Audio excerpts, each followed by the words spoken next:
a fellow Dodger fan, which should be stated. That's how you keep the people united. There's stuff that we have to unite over, because I know we're probably going to disagree a little bit. She's a political strategist. We're going to have her link in the chat. Boom. That's Boom. Oh, wait a minute. That's Whoa, what's whoa, up. whoa. Hold on. RC from the NYC gifted 5 Latino Slant memberships. 5. That's right. Count them, 5. And who got them? Let's go right now. And Fletcher, that's your job. And go. Red French Moon got a membership. Nostradam got a membership. Classic Comics got a membership. Mike Healy. Script Doctor. All right, Script.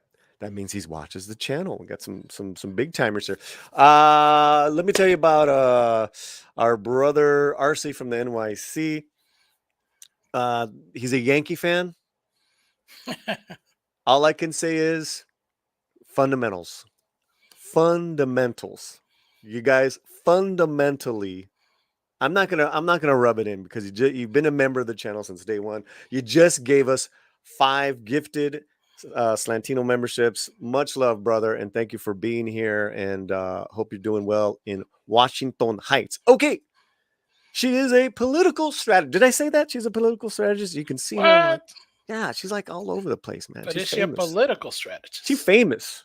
And she's a Dodger fan. There's a huge parade going on right now. And listen, I'm not there because I knew we were going to have Mariana Mancuso. Hello, my dear. How are you? How's it going? I'm so excited to join you guys again. Thank you so much for having me back. Let's talk a little baseball really quick. How happy are you? I am elated, but I'm telling you that last game, I think, took years off my life. And I see you're wearing your glasses. Should I join in too? I wasn't sure if I should. I mean, totally. Nerd Squad, fantastic with or without. Yeah. You look. Chat. What do you guys think? Glasses? No glasses? No glasses. What do you guys? Glasses rocks. So thank you, Fletcher. So I didn't know if I should. I was gonna wear my Dodgers hat, but I didn't, because I was like, oh, I think Polly's gonna represent enough for both of us. Yeah. So, and I see you are. So thank you. Yeah, I have my Kobe jersey. The entire city is in downtown LA right now. He's got his blue chones on. No, don't even go there. Don't go below the belt, Fletcher. So a friend of mine was supposed to be honored actually in LA for an author award, and we were texting, and he's like, they actually had to punt on my award ceremony because of the Dodger parade. And I was like, I'm surprised they didn't let you join into the Dodger parade, because this is huge. This is fantastic. So yeah, I was just there. Some of the Dodgers, Tyler Glasnow was just saying, like, oh my God, I didn't even think there was this many people that existed. It's happening right now. I would love to be in downtown LA, but honestly, Paulie, I'm happy to be here with you guys. And that game that night took years off my life. I think I'm now officially ready to start getting Social Security checks, because that was just pure insanity. Like literally, like you and I were messaging back and forth about it. I'm like, they just need to pull it out. Yeah, that was quite the comeback. So they were up 3-1 in the series, and it's the best out of 7. And this game, they were down 5-0, and the Yankees were flexing hard. Yeah. They're back. It's going to be at least 6 games, maybe 7. And we get to the 5th inning, guys, and they just one error after another. It was really strange. It was really was, and it was unforced errors on the Yankees' part. And then I don't know, I had never seen this. This is a new rule where the guy was going to steal second, and if you don't get him out by the 3rd throw to first, they get to walk to second. Oh yeah, no, that's yeah. So there's a couple of new rules the last couple of years to speed up the time of the game, because the games are notoriously like 4 hours, 5 hours. I don't mind that, but I wasn't upset about that. It's taken me a while. I think the pitchers it affects. So there's a pitcher clock, and then there's also Fletcher, how if someone's on first base and he's annoying the pitcher will throw back to first to keep them there. I'm trying to talk to Fletcher, right? You hear Right. me, Fletch? No, I can hear you. Can you hear me? Yeah. So Okay. now there's a limit. You can only do it twice, and then if you do it the third time, if you don't get him out, that guy who was on first gets to go to second. Right. And that's what happened during the World Series. I'm like, Yeah. yeah, it was pretty wild. Yeah, and I was like, wow. And then the catcher's bat or the catcher's mitt hit Shohei Ohtani's bat when he swung. I was like, man, like Yankees just don't really want to play anymore, I guess. I don't know. Maybe that's a bit harsh criticism for our Yankees fans out there, but they didn't get their bonus. Oh. I mean, I felt that, Fletcher, and I'm not even a Yankees fan. Yeah, Ning the Merciless is in the chat. Congrats, Dodgers, but nothing will beat their win in 1988. It's a different generation. I think because me and Alan are older, we remember it. I think I was 18 at the time, so obviously it was very special to me. But this is pretty special too because a lot of people dissed their 2020 win. Yes. Including that a-hole Yankee, Alex Verdugo, who used to be a Dodger. What a joke. Yeah. And then Bueller showed up and, was like, well, watch this. Yeah. One Punch Man says Dodgers punted game 3 and put a rookie to pitch because they were up 3. The Yankees are up 3-0 and wanted to bring the series back to LA. No. Roberts is very limited in pitching. He was so limited that even when they they closed it out with the Walker Buehler. He didn't have anyone else. So he really didn't have a choice in regards to, well, all right, if I burn up my big arms tonight and we're playing tomorrow, who do I got? So to me, Roberts did a great job there. What do you think, Mariana? I think he absolutely did. I think Yamamoto also did fantastic. And I was excited personally to see Bueller come out and close out the game, to be quite honest. I was like, I'm here for this. So yeah, no, I mean, and he was here. What a baller, man. What an absolute baller. Okay, we'll do one more sports talk. Okay. Sports talk and the slam. We're just so excited about the Dodgers. I mean, it's a great thing. Happy Halloween, everyone! Thank you, Pete. I dressed up as a tired puppy owner. I gave away some candies yesterday too, so that was nice. It was a cute Snow White, Woody from the family. They're all and it was one family, and then one was Snow White. One was Woody from Toy Story, and then the other one was Chucky. Wow. All right. Yeah. It was very eclectic. Very, very eclectic. That was pretty dope. Bandit Chucky? No, well, no, Bandit is our Dodger boy. Let me see. Let me bring up a photo. Why don't you answer some of these other ones, Fletch? Okay. And I'll bring up a photo. Let's see. Manolo Rivera, member of the channel, says, congratulations to Los Dodgers. Doyers. It's Doyers.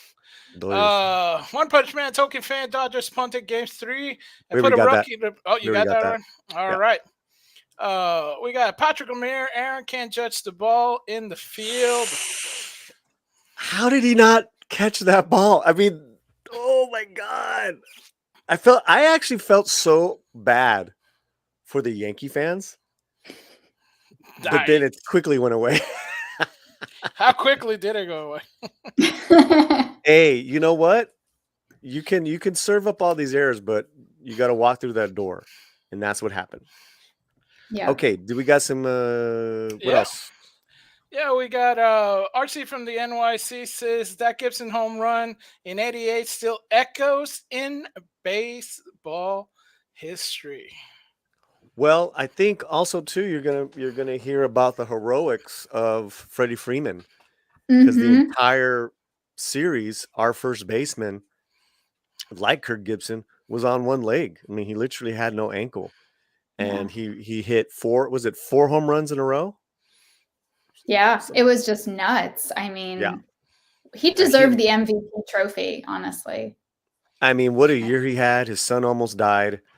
Then he went down with an injury. He had a very, very very tough year. It was incredible. It was incredible. Yes, RC, we love Kirk. We love Gibby. Hey, TZ says, "Hail, Polly, Fletcher, Marianne, and Mariana." Julissa said, "I almost feel like we should call you here on the show, Mariana. Just make it all. Just make it. Or we just say it all together, like Maria Mancuso, Mariana. Exactly. The second one, just blend it all.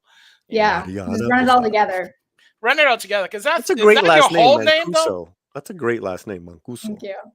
Because it's like every time you go, like it's like the names become longer the farther south you go. Well, it's funny because actually my first name is a hand-me-down. So I was named after my grandmother, who was named after her grandmother's Mary and Anna. So that's where the name came from. That's why there's space between the two, because it pays homage to both great grandparents. And Mancuso is just, I'm heavily Italian, so. Nice. Well, listen, when it comes to Latina Italian women, the slant welcomes all. Love it. Julissa says, "Be proud of your Dodgers, Polly. It's a good feeling." See, you know what? Okay, hold on. You know what, Julissa? I get the North California Giants condescension. What? That's where Julissa's from. She's a Giants fan. I know, right? but I think she really means that. No. Your Dodgers. You stay out of this. You stay out of this. The San Francisco Giants won 3 World Series within a 5-year span. Wow. So technically, we need to win one more like next year. Then we can have some bragging rights. Because yeah, but it's all good, Julissa. I still love you, girl. I still love you. The God is Vulcan. Gracias for subscribing. Yes, became a subscriber of the channel. And you double check if you guys are subscribed, please. It really does help out. And some people have been kind of like taken out, so just double check if you are subscribed. And just like that, boom! Jesus Dabalas just gifted 5 Latino slant membership. This meets our goal, but that doesn't mean you should stop sending gifted subscriptions. Let's keep it going. Don't stop believing and sending more subscriptions. So this is who got a Bad News Badger. Nice. Adrian Barrera. Adrian. Last few words. James Woolard. And T800 Rage. Nice. Also, member for a month, Jesus Dabalas said, "Polly, the Yankees pitchers' errors was really embarrassing for them aside from Judge missing the match." Well, and it's Garrett Cole. Garrett Cole's been in the World Series. He's not a... It was an error where he's supposed to cover first base, and Rizzo was ready to throw a toss it to him. It's like they stopped acting on their instincts. Again, the moment got bigger for them. Mm-hmm. Here, they thought that they had already won the game. They thought the game was over. Dude, it ain't over till it's over. Exactly. Clearly. Gracias, Jesus, for the gifted memberships. Let's play a couple fun videos, and we'll be right back. And then we need to start talking about some politics, girl. What do you say? Yeah, absolutely. Let's get into it. All right, we'll be right back. The low rider is a little higher.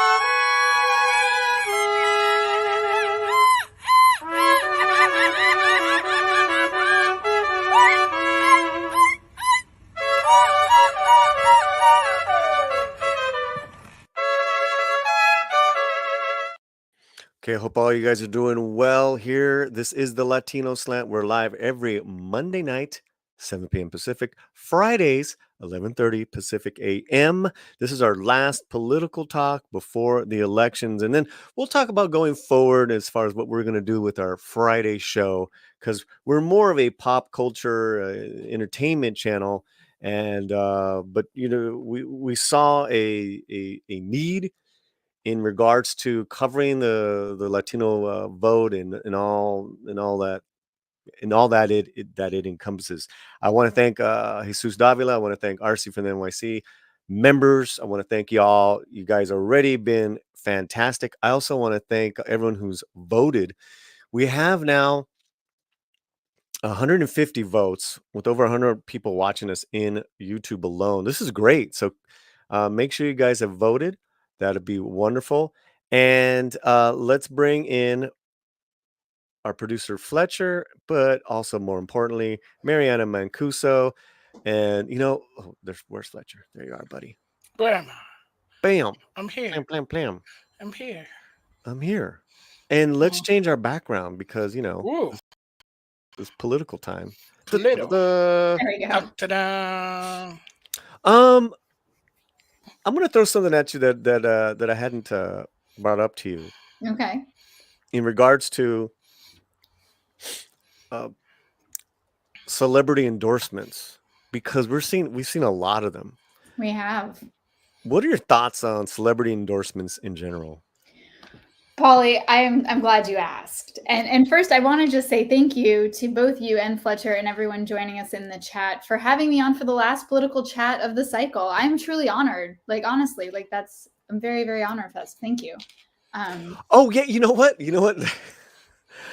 I'm glad you're.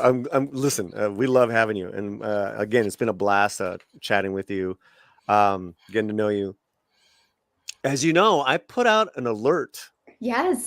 Asking for Democrats. I want a Democrat to come on here because I had two people who I was trying to get, and both punted. Both said they were busy.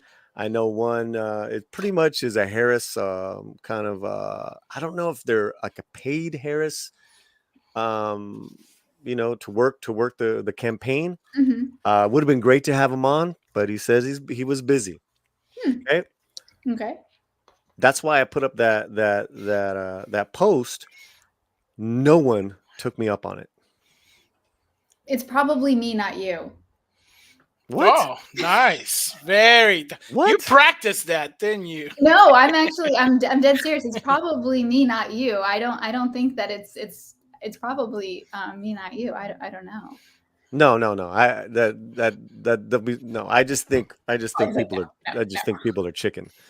I don't know why. Like I have such a great time with you guys. We have really great discourse, and it's awesome. So well, I think people are just really.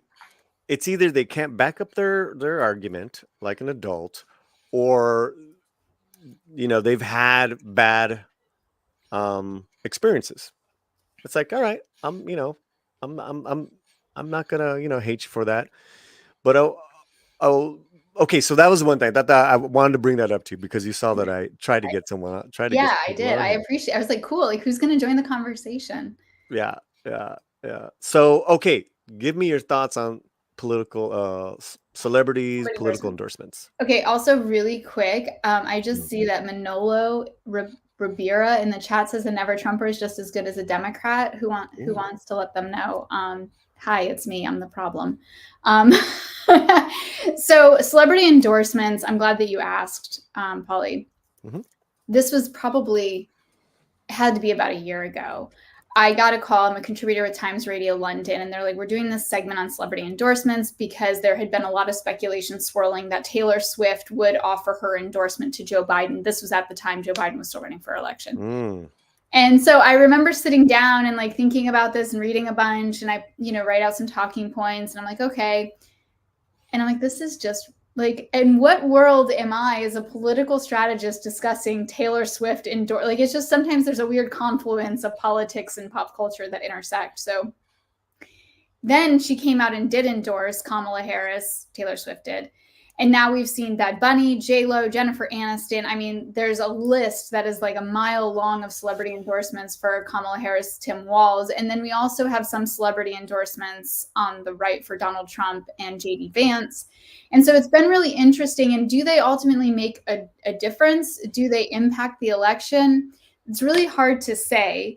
And the reason why it's hard to say is because you can influence certain things, but the excitement around endorsing and going out and voting are not the same thing, right? It's like people going to rallies, people putting yard signs. That's fantastic until people actually show up and then are exit polled. Like, why did you vote? Was it a result of Taylor Swift endorsing Kamala Harris or because Joe Rogan had Donald Trump on his podcast?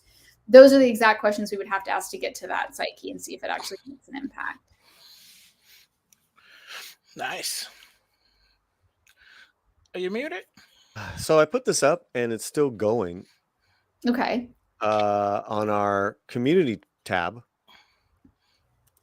This is 7 hours ago. 109 Thank you votes. for making that larger, Polly. I know, dude. I know. I was like, oh dear.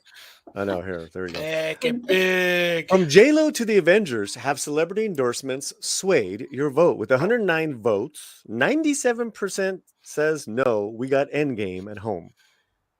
3% said yes, we all from the block. You like that, Fletcher? Very nice. I think that's really telling, but I think that there's kind of a larger thing here, right? Like there's like, no, it's not swaying my vote. And then some people are saying like, yes, it does. I think that what it's signaling is that there's this rumbling among folks that they've just had enough. Now, I will say what I find fascinating is people who have pulled endorsements and then switched to the other side and endorsed the opposing. Okay. Yeah, like who? Who was the name? Oh gosh, I'm really glad you called me on that. I'm also moderately embarrassed because I just saw he pulled his endorsement. Nicky Jams. From Trump? Puerto Rican. Yeah. Yep. Nicky Yep. Jam. Thank you.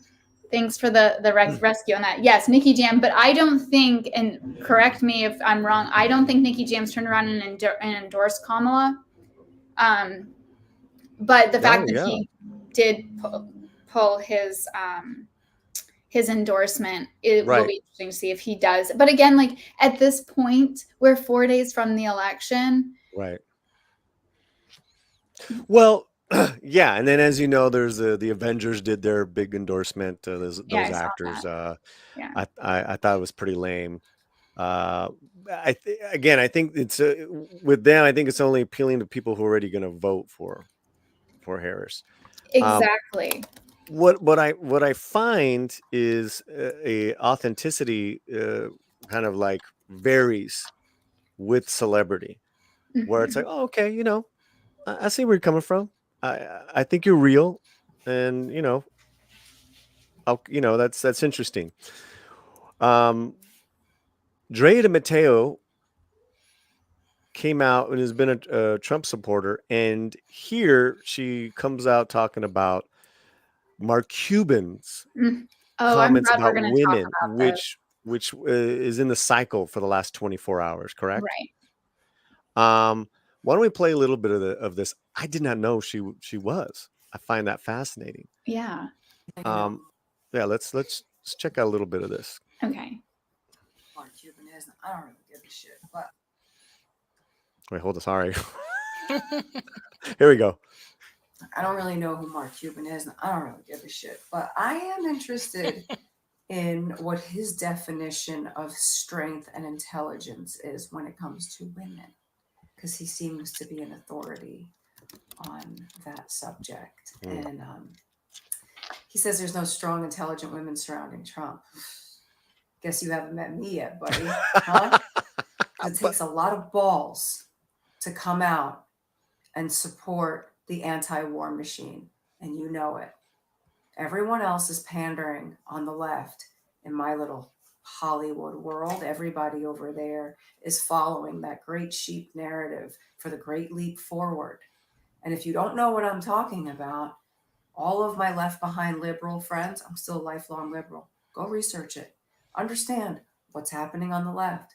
And if you want to attack our intelligence and say that we aren't smart enough because we follow Donald Trump, maybe you need to recognize that some of us did our research, and that's why we left the left, why we're not sitting. All these hippies are moving over and supporting Trump. That's right, I'm wearing a MAGA hat. That means make America great again. What is so toxic about making anything great? How nihilistic has society become that you will listen to the people on the left trying to lead you into complete war and destruction and darkness? And you want to attack our intellect because we're supporting the sunshine and freedom and love? Shame on you. I don't know who you are, buddy, but you are not thinking about my children when you make comments like that. And don't talk about the moms of America supporting Trump because we know what's up. Bad move. I'm Dre Mateo. I support Donald Trump. Wow. Mariana, what are your thoughts? Oh, there's a lot to unpack in that video. A lot. There's so much. I will say, so Mark Cuban's comments, I have found this to be absolutely fascinating at the pushback he's been receiving from all of these women coming out on the right and being like, like they're all up in arms about this, which is fascinating because what he's saying is no different than how the right talks about the left. And that, like, what I have found interesting throughout this cycle is the things that have gotten a rise out of the right that is really where in the past. So for example, in 2016, when Hillary referred to Republicans as deplorables, they wore that as a badge. They were like, oh, of course. There was t-shirts, there were signs. I mean, everything, right? And in this cycle, they were called weird and the Republicans lost their mind. And now Mark Cuban has an issue and she's like, I don't know who Mark Cuban is. Okay, fine. But what I take umbrage with, which is kind of indicative of oftentimes with people who are radicalized and within conspiracy theory territory, is I did my own research. And that's become the death of expertise in this country. I truly believe that. And what do you mean? Well, so when people say things like, well, I've done my own research, the question becomes like, where are you getting this information on the internet? And where on the internet are you getting this information? Are you reading academic journals or are you reading far-right blogs? Like that becomes the question. Then the question becomes, can you cite your sources? Like, how did you come to this conclusion and can you support that? And oftentimes I was thinking about this morning. I'm like, if you have a conversation with somebody who is vehemently in support of Donald Trump, how is it that when you ask them about their policy positions and why they support Trump, are they able to actually give a cogent response on that? And when she's talking about the moms of America, she's ignoring the basic facts, which we've seen in polling data that is based on science, is that there's a college divide over suburban college-educated women supporting Kamala Harris in droves. So it's really interesting to watch. Now, I don't know, somebody made a comment about her maybe not working anymore or whatever, and she was part of that show Mob Wives. And maybe that's true, maybe that's not true, but I'm not really sure what the capital is that she has or cachet to really sway people. And I think that in any election, it's fantastic for you to come out and support your candidate. The question becomes, if your candidate loses, are you willing to accept those results as facts and move forward? And that really is where I'm wondering what's going to happen at the end of all of this. First of all, Drea looks hot. She is. Incredible. I'll give her that. She's gorgeous. like, may I look as good at her age as she does? She was an incredible actor. Yeah, I haven't seen her. I think she got typecast, and she's even copped to it in a recent Sopranos. Can you take that down? She even copped to that in a recent Sopranos documentary with David Chase. I've actually interviewed her about 20 years ago for a bilingual television thing that I did, and she's really cool, man. She was really cool. I've always loved her, and I watched the show Mob Wives. That's her vibe. She's not, whether I agree with her or not. Right. That's another thing. What I'm seeing here, though, is just a lot of ping ponging of celebrities, just going after each other. Exactly. Or political, wonks as well with pundits. So. I lost it for a second. in regards to celebrity endorsements. Yeah, so I think everyone has been trying to find, particularly this past week, the October surprise is going to bring them all down. It's not going to happen, guys. If it was, it would have already happened. I think the Harris campaign did a decent enough job of hoisting their prop candidate as someone who's could be our leader. I don't like the process. I've talked to you about this before. I think it was a coup, and I'm very curious as to why Biden even said those things the other day about calling Trump supporters garbage. That boy's crazy, or maybe just off the reservation. So there's all this drama going on. Why haven't we dismissed it? I was having this conversation the other night, and I'm like, okay, those comments were ridiculous. The comments at MSG were also abhorrent to everything that America stands for. And when Biden said that, it's another gaffe, which is very true. It's very on brand for Joe Biden. However, what I don't understand is we cannot have it both ways. Either Joe Biden has dementia, as people believe, and is completely incapable of running the country, or he's completely coherent and he's saying really dumb shit because that's what Joe Biden is doing, and that's a problem. So, we really have to come to terms with, does he have dementia? If that's the case, then he's saying these things and we're like, oh, there's our demented, grandfather. Or is he like, oh man, the president really put his foot in his mouth? Well, the reason why I bring it up is that the Trumpers jumped on that and have been used, and we're so much to where homeboy put on a garbage thing and got in a garbage truck, which I thought was great politics. I mean, that's up there with the McDonald's. I mean, that's up there with going on Rogan. You got to do those things. Yeah, but you don't do those things days before the election. That's what I'm worried about, is because look, I had this conversation last night and I said, I wish I was in the room or on the phone when they had the conversation. Okay, we're going to dress him up like one of the Village People with a neon vest and we're going to stick him on a garbage. Tell me I'm wrong, Polly. Bro, he was a G. People loved seeing that. That's a G move. But is that going to move the needle to turn people out to vote to the celebrity endorsement? Now we're coming full circle here. We're going full circle. That to me is way more effective than Avengers Assemble. Absolutely. Absolutely. Especially if I haven't voted yet and I'm an independent, I would be like, what a G move. And then, well, what's Kamala doing? Oh, she didn't go on Rogan. Why? Was she invited on Rogan? That's a fair question. She should have already done it. But was she invited? What do you mean? Did Joe Rogan invite her on his podcast? Trump wasn't in. He just said Joe Rogan extended the thing, and Harris wanted him to travel and stuff. He's like, no, just I will make my studio available whenever you want it. Okay. But I don't travel. You know what I mean?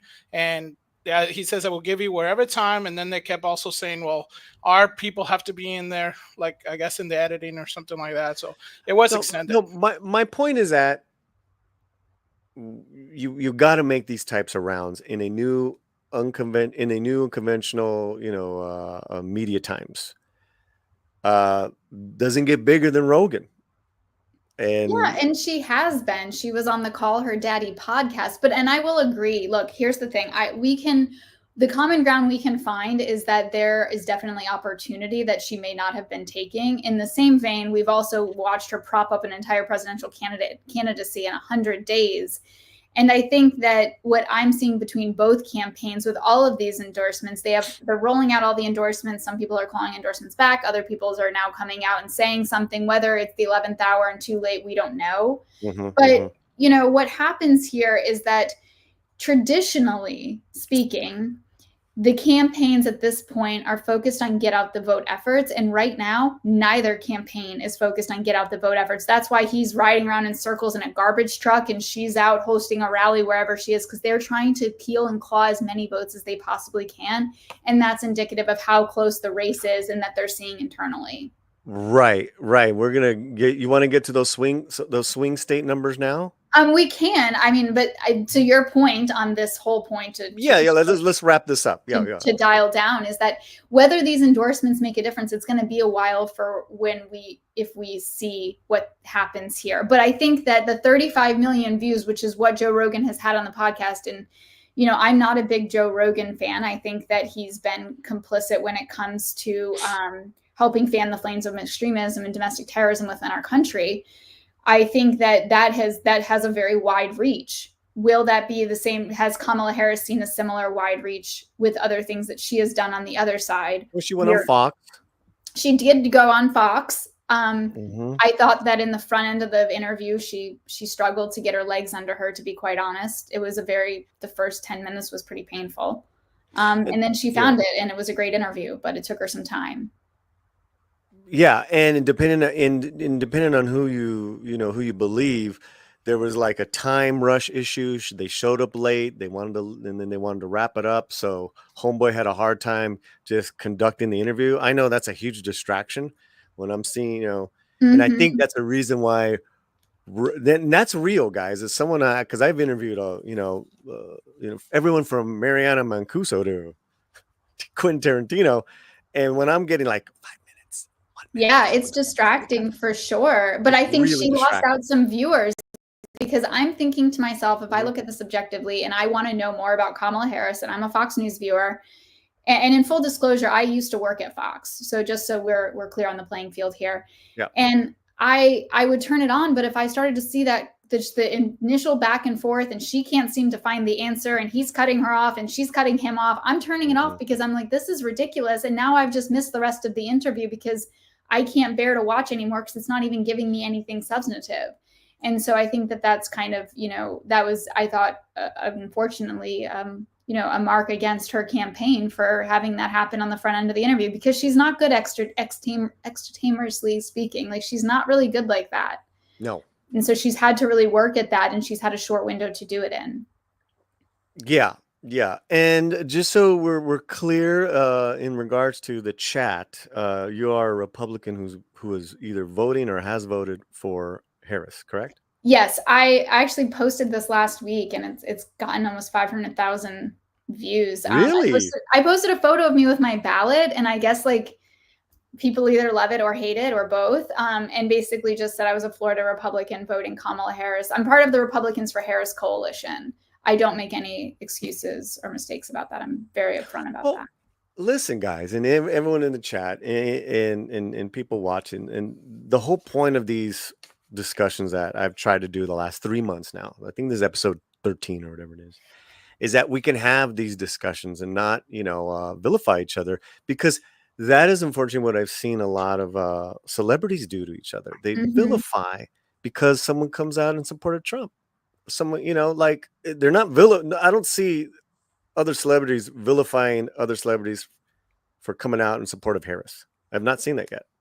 Yeah, no. And I think that's a very honest observation. And I think that if more people could really say that, that would be really helpful. And I think that that's true. Like, we can all disagree, but we have to be sure that if we're going to disagree, that when the results come out, we all accept the results. Well, and that'll be our final thing as far as moving on after this election. How are we going to come together? How are we going to bring the peoples together, Mariana? That's the question of the ages currently. So everyone in the chat, please stay civil, but keep engaging. Someone just said, Polly, what happened to you? Are you a Trumper now? I love it. I mean, I've always been an independent thinker. All right. And I've always voted Democrat my entire life. And what am I? I'm 54. So I think whoever I'm going to vote for, first of all, it's my business. And I got every right to whoever I decide to. That's my right. I try to as much as possible. I have as much I educate myself as much as possible, Mariana. And now with the slant growing, it's become a little bit of a balance. I'm trying to be just have that balanced responsibility. Yeah. Well, I think you're doing a wonderful job, Polly. Truly, I think that I love your show. I think you're doing really great things. And I hope that I can do what I can to help continue to see it grow. All right. Well, another friend of ours is the Daily Cella and Brandon Lauren Maxwell. And I wanted to throw this in here really quick. And we can get to this. Let me see. Do we have a banner for it? Trump increases Latino support in Nevada. Mm-hmm. What is going on? This is from the Daily Cella. Nevada is seen now as a pivotal state in the upcoming presidential election. In a recent survey indicates that Vice President Kamala Harris is nearly neck and neck with former President Trump among Latino voters in Nevada. This finding is particularly noteworthy as Nevada is viewed as a political swing state in the upcoming presidential election. The poll reveals a notable shift in support, with a significant number of Latino voters now backing Trump. Analysts suggest the change could impact the election results. Contributing factors to this trend include Trump's targeted outreach to Latino communities. You said that they weren't doing targeted outreach, but I guess they are. Or what's going on here, Mariana? In Nevada, they're really doubling down. So here's what's really fascinating to me. In Nevada, during the 2020 Democratic primaries, the Latino community loved Bernie Sanders. It was Tio Bernie, remember? Absolutely. Does everyone remember feeling the burn? Bernie bros. I was feeling it in Florida, and it wasn't because of the sunshine, friends. It was the Bernie bros. And so what's interesting about that is in the general election, now stay with me. So in the general election, we saw 16% of Bernie Sanders supporters vote for Donald Trump in the general election of 2020 or 2016, excuse me. So what that tells us is that there's like this wing of progressives that are in support of Donald Trump and his policies and his candidacy. And so that's why I'm not surprised to see this happening in Nevada. And I think that Trump will take Nevada. I am concerned that he will be able to win Nevada. Wow. Okay. Predictions. Yeah, I don't do that often, and we're gonna put. Wait a minute. I think that deserves a bigote, right?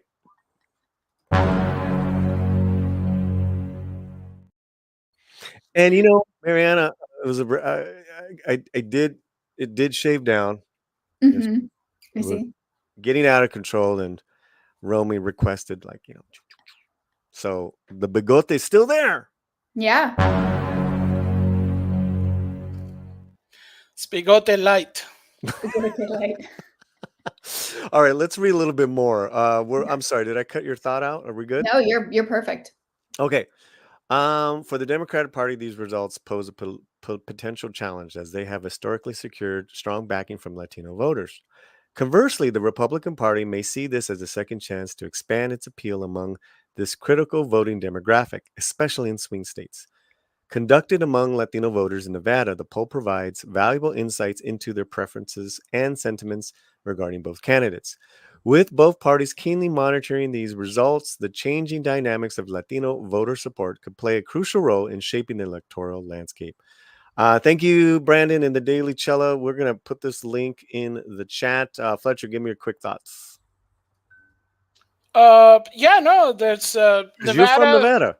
Yeah, well, we live in Nevada. You live in Nevada. We live in Nevada, yeah. So, yeah, the support for Trump has been, gaining widely, especially with, independents, I think. And, with just recently, I think they, when they elected the ex-sheriff also for governor. So it is a bit, because Nevada for a while was purple, as they would say. So now it's like shifting a little bit more, because a lot of the governor at the time excited a lot of California stuff, and we had a huge breakout of crime and homelessness. So it was kind of like California light, and that kind of like backfired a lot, because everybody's like, even like downtown Vegas, you had a bunch of homeless, like Reno and all. Reno's like, man, it's like, nothing like that there. So it was a bit of a shock to the system, and there's a bit of like a hit back, I think, effect happening in Nevada right now, as a part of to some of the California, people kind of coming to Nevada and changing a lot of the people there stuff. So it's an interesting little take, and I did see that J-Lo was out there in North Las Vegas. So right, yeah, that was last night. Which let me throw this at you as well, Mariana. The Puerto Rican thing. You had Nick Jam, Bad Bunny, J-Lo, speaking out against it. You know, a lot of people didn't like it, and yet the support is still there. I believe it is, but what were your feelings on that? Well, you know, what I will say is that it was extremely in poor taste. It showed us, as we've kind of always known, but it just highlighted and underscored that there's no bottom for the MAGA movement. And we know that this speech was, everybody knew this on the Trump team, because speeches are in fact pre-approved and reviewed before they go up on the prompter. And we know that in Pennsylvania, which is another swing state in this election and crucial to getting to 270, 4% of the voting population is Puerto Rican. Mm-hmm. And I know that in Florida, the Puerto Rican community is extremely upset. But the question becomes, will it make a difference? Because some Puerto Ricans have already voted early. Others have been interviewed, specifically in the Philly suburbs. I saw an interview and a guy was like, I'm Puerto Rican. I was extremely offended, but I already voted. And then his friend was like, I'm Puerto Rican. I was really offended, but I'm still voting for him. So I think it's a bit of a mixed bag. And I would say that it was just awful. And people are trying to, there's been this like whataboutism that I've seen people try to do of like, oh, well, he's a comedian and like blah, blah, blah. And it's like, that's just not appropriate. And it's not funny. And I think that's awful to say that. And so it's been interesting to watch that happen, but it has yet to remain until after we have the election to see the impact that this does make. And if in fact this was the October surprise, I think I tweeted something out the other day. I was like, looks like Donald Trump was his own October surprise. So it'll be interesting to see. But are we getting like a smoking gun October surprise like we've seen in previous times? No, we're not. Yeah, I've talked about this already, guys. You guys know my feelings. We put it out there on the channel. I'm very much, freedom of speech, especially when it comes to our creative people, our comics, our communities are the core gestures of our times. That's, we put the mirror up whether we like it or not. I'm like you though. It was a pretty stupid political move, and like you said, if Homeboy loses, they're going to look back at some of the stuff. Was it because of this? Because that's pretty valid. And it pissed off a lot of Puerto Ricans and a lot of Latinos. It's valid. It's valid. I personally, the joke didn't land. You could hear there were boos or groans at the actual, during the actual, in the actual arena. Mm-hmm. But I imagine a lot of people are like me, and I'm like, well, what was that joke about? So I went in and did my own research. To me, doing my own research means give me at least 3 articles, on that particular topic. Right. Some that don't really agree, or like they're coming at it from different angles, and then I can, assess. But the reality is there is some major corruption happening on that island that has nothing to do with Trump or with the left or right. Mm-hmm. And there's some major health issues with landfills, which I did not know. So it was fascinating to read about. Now, was that Tony's intention? Kill Tony is a pretty smart dude from what I've seen. I'm not a particular fan, but just looking at his stuff. Yeah. That guy is a prolific roaster. So I don't know. We can go back and forth on what was intended and what was not, but it definitely became part of the discussion, Mariana.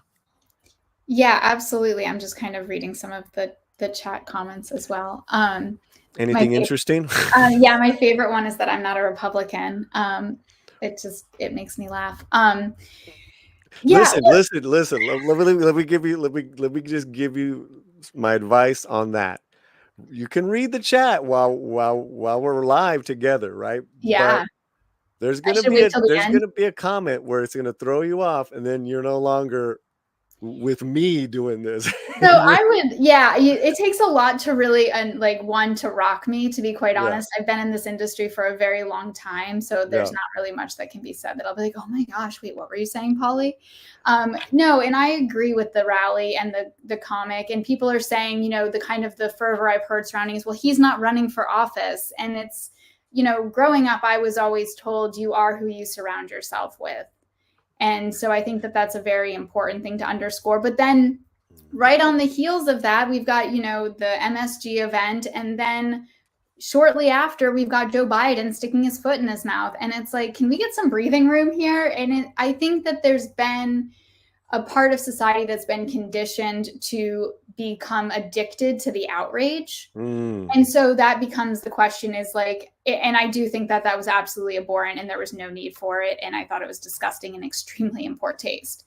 I think that also then when we see Joe Biden turn around, people are like, see, look, he's saying this. Now he's saying, that we're garbage because we're Trump supporters. And so it's like people are looking for reasons to become outraged and we become addicted to that. And I think that is really indicative of a larger problem within society and maybe some time away from social media. I know it's like the worst thing for you and I to be saying as we are currently streaming across platforms. Yeah. She's saying that, guys. Don't leave the damn I'm slant. saying that don't leave for Polly's sake. Stay for Polly. I don't know what her problem is telling people to Polly's leave. like, I don't even know her.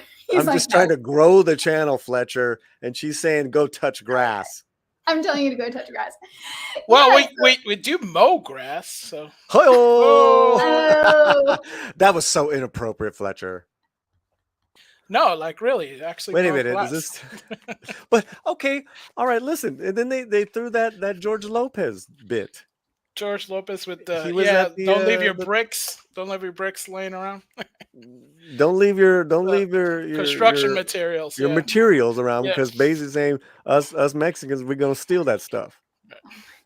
So come on, Mariana, it's jokes. Here's my touchstone. Let me be very clear. And I know you're talking about free speech, and you're like, we have the right under the First Amendment, which I understand. It's in the Constitution. This is like the third time this week I pulled this out. Fletcher, she just pulled out the book, man, at me. She pulled the book. It's like, don't make me whip out my Constitution, Paulie. Dude, you know what? That deserves a Mexican midget.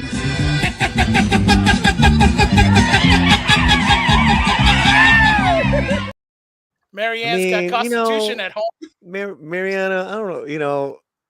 You don't want to make an enemy out of me, okay? I don't, but I want to kind of support what you're saying and that there's a freedom of speech like avenue, and I agree. I'm completely in agreement. The deviation, as underscored, is as underscored in freedom of speech is that you can say things, but you can't incite violence. And I'm not saying that's inciting violence, but it is stoking hatred, and I think that that's the problem.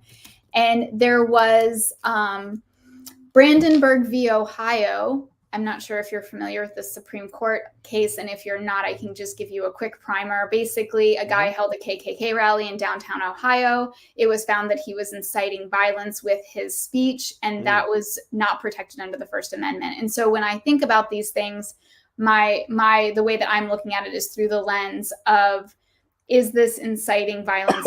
And I don't think that those things are, appropriate for the country as a whole. And so that's kind of where I landed with him. That's a big reach, man. You went from a guy who held a KKK rally to homeboy comic roast nerd saying some off-color shit. Yeah, really, well, Mariana? Look, you can say off-color shit all day. I'm not going to disagree with that. But where I draw the line is when it incites hatred. Like, that's not okay. And that's divisive. I think incites hatred. I mean, let's just say you're right. Okay, let's just say you're right. That uncomfortableness of inciting hatred, or, to me, that's an opinion. I don't think that's a fact. But I'm just going to go with your opinion. Okay. It's still protected. And I don't like it. But I don't like it. It's still protected, though. I don't like it. I just even agreed with you. I thought that was the wrong venue for him to be doing that.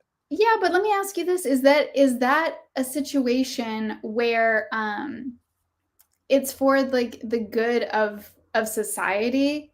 Like, I'm not Puerto Rican, so I can't tell you that I was offensive. I found that offensive. Yes. Wait a minute, you're not Puerto Rican? No.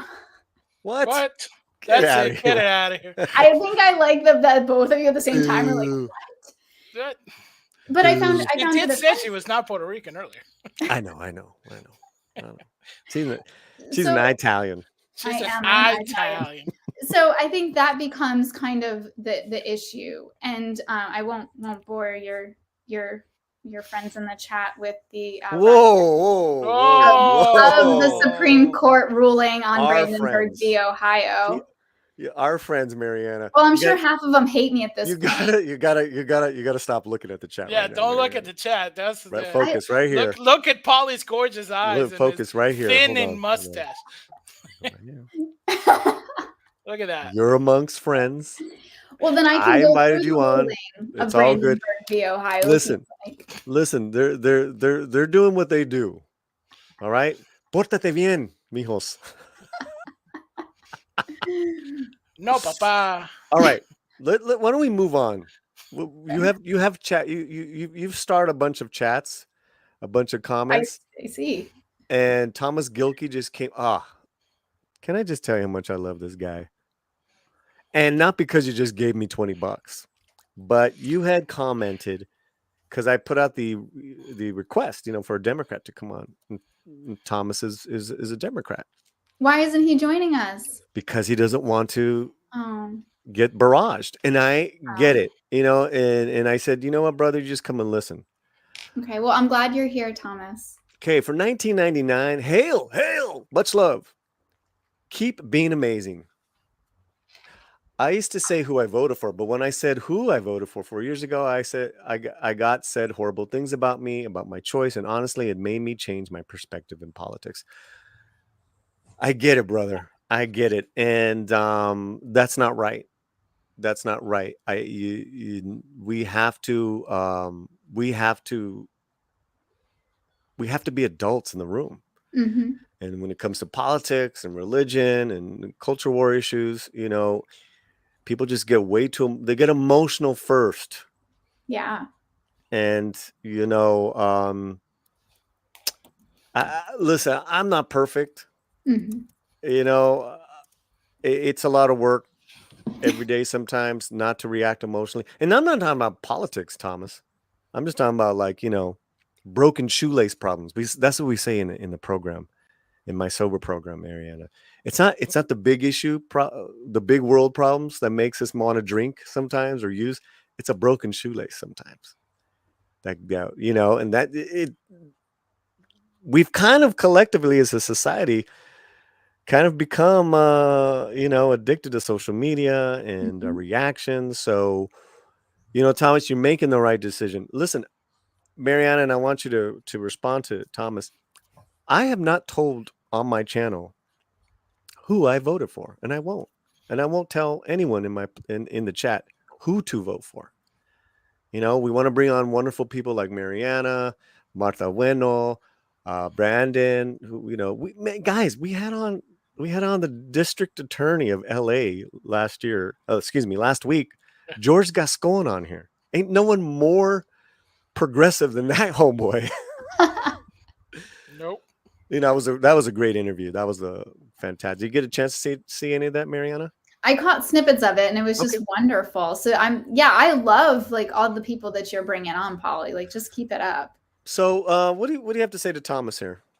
Well, first of all, I have to tell you, it actually kind of breaks my heart to know that people were saying horrible things to you about who you chose to vote for, because one of the most beautiful things about our country is the ability to vote and to exercise our voice and to help continue this great experiment moving forward, just to continue it.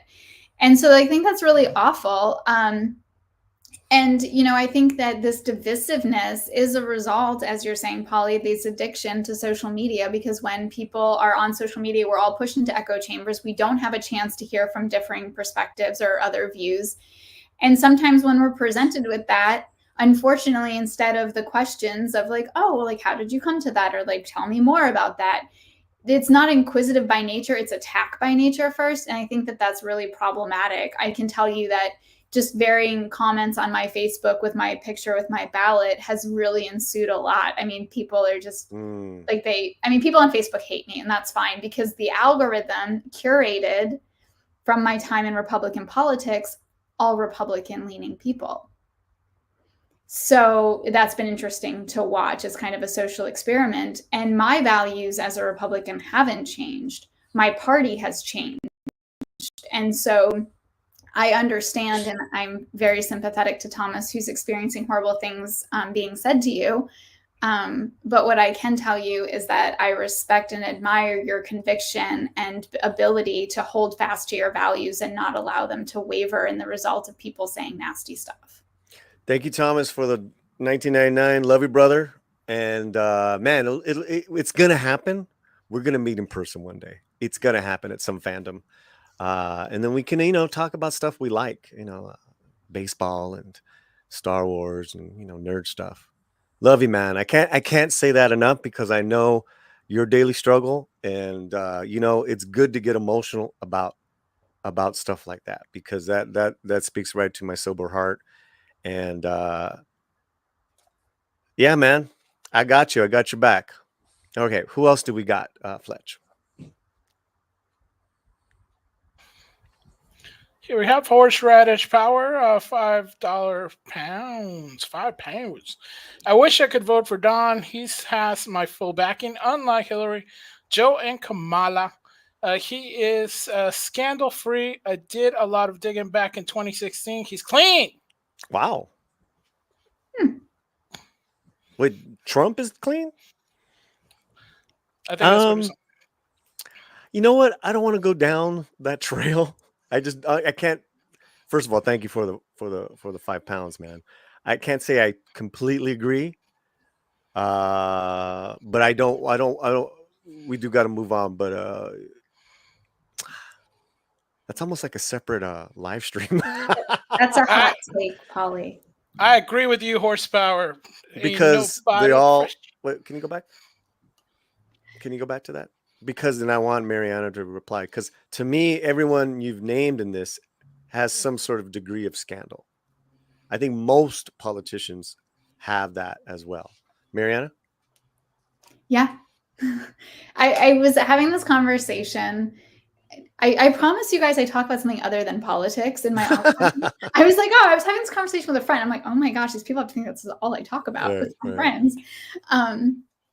I talk about my dog too, but anyways, so, here's the thing is that I was just having this conversation and we're talking about scandals, political scandals, and they've always ranged, right? So all the way back, Alexander Hamilton had a scandal that precluded him, and it's why he actually never ran for higher office, was because he had an affair.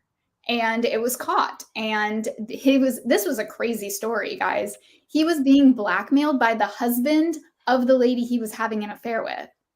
He was blackmailing him. And so Alexander Hamilton, to keep it covered up, he was paying the guy.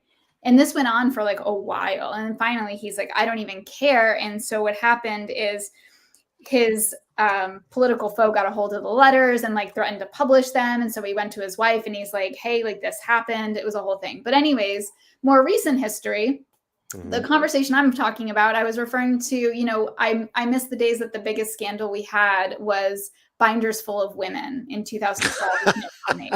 I want that. So you're a Romney Republican. Yes, I'm a Reagan Republican, Romney Republican. Yes, John McCain. No, I'm not a Reagan Republican at all. Love Reagan. No, I thought he did a lot of awful things to the Black and brown community. Yeah. So, understood. But you know what? But that's okay. Meaning this that we could talk about that stuff. Of course. Because it was a different time. But God, that's the thing with politics. It's we could just talk and talk and talk. Right. All right, go. I cut you off. I'm sorry. No, you're fine. So that's I want those type of scandals again. I want the binders full of women, or he's got the car strapped to the hood of the car. Why is the dog up there? And that's it's like those things at that time seem so monumental. What was that thing though, where he got and took a picture with a bunch of black people, and he like, who let the dogs out? Woof, woof, woof. Remember that? Like these are the things where you just shake your head. You're like, oh my gosh, that was bad. Ridiculous. Like, and who greenlit that, by the way? What staffers like, you know what, we need to caption this photo? Like, as somebody that I got my start working in politics and social media, and I have seen I've worked with some wild people on social media in terms of candidates and campaigns, and I'm always like, I'm astounded at the stuff people put up there. I'm like, why? Yeah. Like, no filter. They're just like, I had this great thought, I need to tell everybody. I'm like, no, you don't. All right, let's go on, Fletch. Thank you so much. Fletcher's being so patient with us. Horseradish, yeah, no, it's like liberal city in the house. Horseradish power for another 2 pounds. Also apologies for the stammer meddling. That's wrong. I don't get that one, but thank you so much for the 2 more pounds. Proper money. Wait. Go, hold on. I was texting Romy. For the streamer meddling? What? Starmer?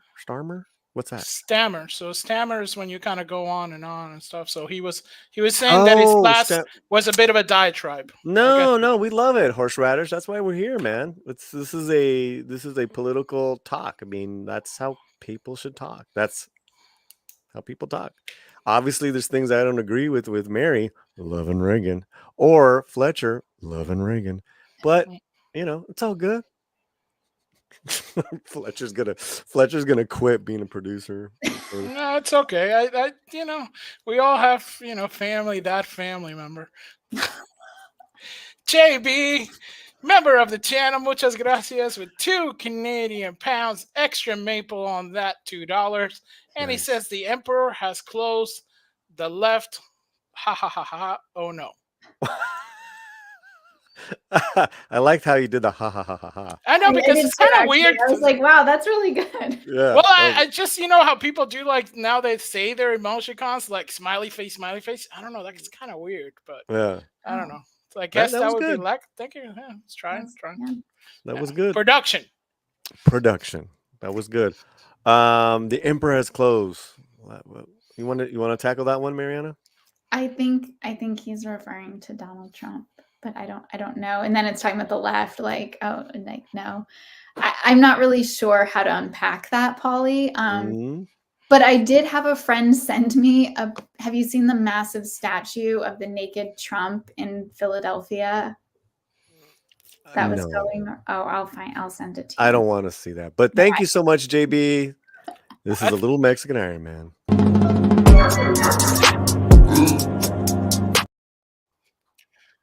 Wow. Who else we got? Oh, we also have, let's have it up here, Samuel Main, member 6. What? On Latino Slan membership. And it's like we broke our records, like 11. Right. Tim? Coming. And Tim Hands just got it. Man. That's great, Tim. That you're a member. We're gonna have a movie watch party next month. Nice. We'll find a fun movie to watch. Let's thank this is to all the new members of the Latino Slan. This is for you.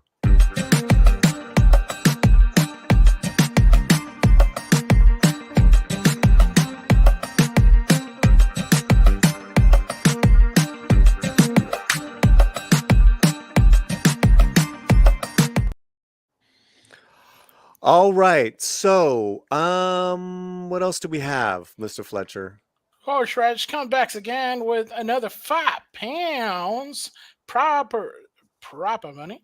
Labor Party sent people to help Harris. Sir Keir Rooney Stammer is a lifelong socialist, and I am enraged. I was beyond wrong. It is interference. Yeah, they did send a lot of people over. That was true. Wait a minute. I don't understand. What do you mean? What is this? So Labour Party is one of the political parties in Britain, and they did send a lot of people to help campaign for Harris. Here in the States? Here in the United States, yeah. Why? Why? Wait a minute. Is that... What do you mean, like help? Like they went and spoke at rallies? Spoke, and actually, promote on the official social media, promote through like their channels, give, and all kinds of stuff. Yeah. Is there anything on the right that's comparable to that? Russia. Russia. Well, a lot of the stuff from Russia. I mean, Putin says that he, supports Kamala on that one, but Well, hold on. You said Russia, Mariana. Give me an example. Give me here's Horseradish just gave an example on the left. Yeah, so we've seen bot farms on social media trying to pump up far right commentary and support candidates. And we've seen that. I mean, in 2016, there was conversations about Russian foreign interference with the election, not to dabble into conspiracy theories, but we do know bot farms. And in fact, there was an article, I will have to find it, where they were training Russia was training bot farms on our television. And there was a show that, do you remember the show on MTV from Singled Out? This show Singled Out way back in the 90s. Do you remember the show? Vaguely. Okay, do you remember the host? It was Jenny McCarthy and Chris Hardwick, I think is his last name. Does anybody remember this? Yeah. Okay, now it's coming back because you said Jenny McCarthy, Singled Out. You're like, say no more. Yeah, no, I kind of remember the show now. Well, she was that show that made her big for a minute. Yeah. Right. So he had a Comedy Central. So Chris Hardwick later had a show on Comedy Central, and it was called At Midnight, I think it was. Okay. And Russian bots were being trained on the show to figure out how like American comedy so that they could make jokes and interact. They wound up canceling the show because the only people they were finding that the majority of the sliver when they were training the bots, they were just watching this one show. And there was this whole article. And so we've seen, I'm going to find the article because it was really funny. Basically, they were obsessed over Trump. The Russian internet trolls became obsessed with him, and they wound up watching a lot of the Comedy Central show At Midnight with Chris Hardwick. All right. Well, let's put a pause on this one. I am not clearly. I'm a little ignorant on interference here. It was very inside baseball, Paulie. Yeah, but this doesn't seem inside baseball as far as like people publicly that are not from this country that are in political parties in other countries coming to be part of a political campaign. Well, we also, just for clarity, I don't like that. Right. So for clarity, America does the same thing. We will send operatives over to help with other elections in other countries. Publicly? Or behind the scenes, all schwarmy? Hello, Central America. I'm sorry, Fletcher, what'd you say? No, I said hello, Central America. Hello, Latin America. Yeah. Absolutely. This, I think what Horseradish is saying was that like actual people were seeing like J-Lo last night, but Prime Minister, I don't know, not Prime Minister, but UK person, boom, on the campaign trail, Fletch? Right. So campaign and supporting through their official channel, not their personal stuff, like their official channel, and coming over to campaign. Yeah, I'm not with that. Okay, let's move on. All right. Let's move on. So we got JB, member of the channel. $10. 10 Canadian. Planning forward today, here's something non-political. Ever heard of cannabis sickness? You get it in high dose long-term C-word users. Doc wants me to slow down rather not need a new kidney. Okay, all right. I assume you're serious. JB, don't send me another super chat. Just say right now in the chat, JB, yes, I'm serious. And yeah, C-word because we don't want to say too much because sorry. Right? That's why C-word. Guys, YouTube censorship is a real thing. Okay, paying forward some non-players. I have not heard. Well, I mean, I heard of cannabis addiction, obviously. Oh, I just said it. You get in long term. Okay, yeah. Okay, so basically, my my liver and certain body functions were taking its toll in my drinking, JB. One of the benefits of being 9 years sober is a lot of that stuff works now well. And I want those to keep working well as I'm getting older. Which also, because thank God, Mariana, I have great genetics because my parents are like, and I know you're into fitness as well. Rest, being fit every day, and what you eat. That's like those are the bedrocks, JB. Bedrocks. Nice. If you do those three things, then you're already slowing it down. Right? You're eating well, you're sleeping well, and you're doing, like, I'd say for you, JB, give me 10, 15 minutes of a higher heart rate every day. Then you are slowing it down. So listen to your doctor, JB, please. And Mary, do you want to give any fitness advice? I mean, we're not, Yeah, so I used to work on the Dr. Oz show. This is a really random aside. And when we worked on the Dr. Oz show, we used to all wear, at the time it was pedometers because we didn't have an Apple Watch to count our steps, but we always had a saying that was like 10,000 steps a day keeps Dr. Oz away. Just for context, he's a cardiothoracic surgeon. He's not a general doctor. So I would say if you can maybe just start getting in 5,000 steps a day as a start, or maybe you're already getting 5,000. So aim for 10 and see what happens, and try that for like a month and see how you feel. Thank you, JB, for your super chats. Much love and luck to your journey. And let me tell you right now, if you need any further advice, get a hold of me, latinoslant@gmail.com. I don't know if you know this, Marianne, but I am a black belt in Brazilian Jiu-Jitsu. So wow, that's impressive. I have helped out a few men. In fact, Mexican Iron Man, he just showed me his latest stats. He's now, for the first time, I believe, under 200 pounds. Wow. When we started working out 2 years ago, he was over 300. Oh, wow. But it's like a complete metamorphosis. I mean, it doesn't, it takes a couple of years. Yeah, it takes time. Yeah. Definitely. So, JB, I appreciate this. Okay, let's go on. Yeah. Look at All this. right, so you wanna hit the just regular? Pick and choose, not all 29 of those. Just give me a couple. All right. We got Jennifer Williams says, I don't want to be the first female president. I definitely don't want Trump era to end with him being put on trial trying to illegally overturn the election. Okay, so you don't want Harris to be the first female president, and you definitely don't want Trump to end out like that. Okay, let's talk to our political expert. Take it away, Mariana. Well, when I was 11, I thought I was going to be the first female president, so this has been a rude awakening. No, I'm kidding. But yeah, I mean, the Trump era ending with him being put on trial, he's already been on trial.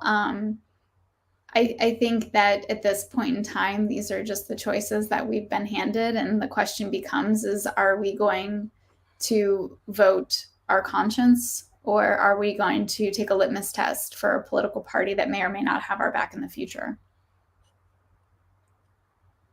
Right now. Let's see. Boom. Troll says, that's a great name too. I didn't vote Trump twice. He's simply the better choice. He had decent results and real experience. Now, if Dems didn't F up so bad, I'd probably vote third party again. Wow. Okay. That's a lot there. Lot to unpack. There is a lot to unpack there, Fletcher. So Troll did not vote for Trump twice. So in 2016 and 2020, didn't vote Donald Trump. Probably based on this, I would say he voted third party those two cycles. And now he sees him as the better choice because he had decent results and real experience now. I think that here's the thing.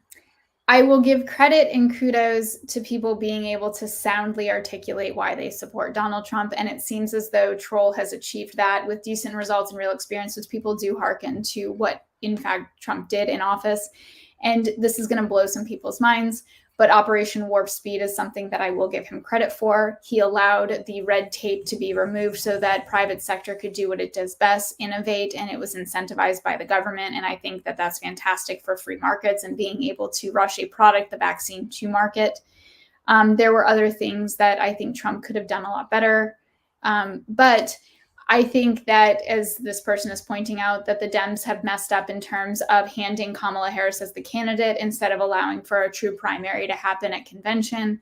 Or, I mean, I don't think you could have had a primary once Biden said he wasn't going to run for office. So I hear you, and I definitely know that you're not, the only one who shares that opinion regarding Kamala Harris being an anointed candidate. I will say, historically speaking, this is what we've seen happen when presidents who are running for re-election decide to step down and not run in the middle of a presidential race. We saw this with Franklin Pierce in the 1856 re-election. He was stepped down and actually wound up backing Benjamin Harrison, who did win. And he was a candidate that was chosen based on Franklin Pierce at the convention, and that's who they voted on. It did take, I think, like a while for them to get Benjamin Harrison to become the nominee, but he was chosen at the convention. So we got Patrick Ramirez says, Nate Silva says pollsters report Trump support low. Here come the shenanigans. What do you think about all this craziness with the polls? Polls are all over the place, it seems. They are all over the place. And I was, here's the thing. I was telling a friend of mine that I think the polls are very similar to the 2016 cycle.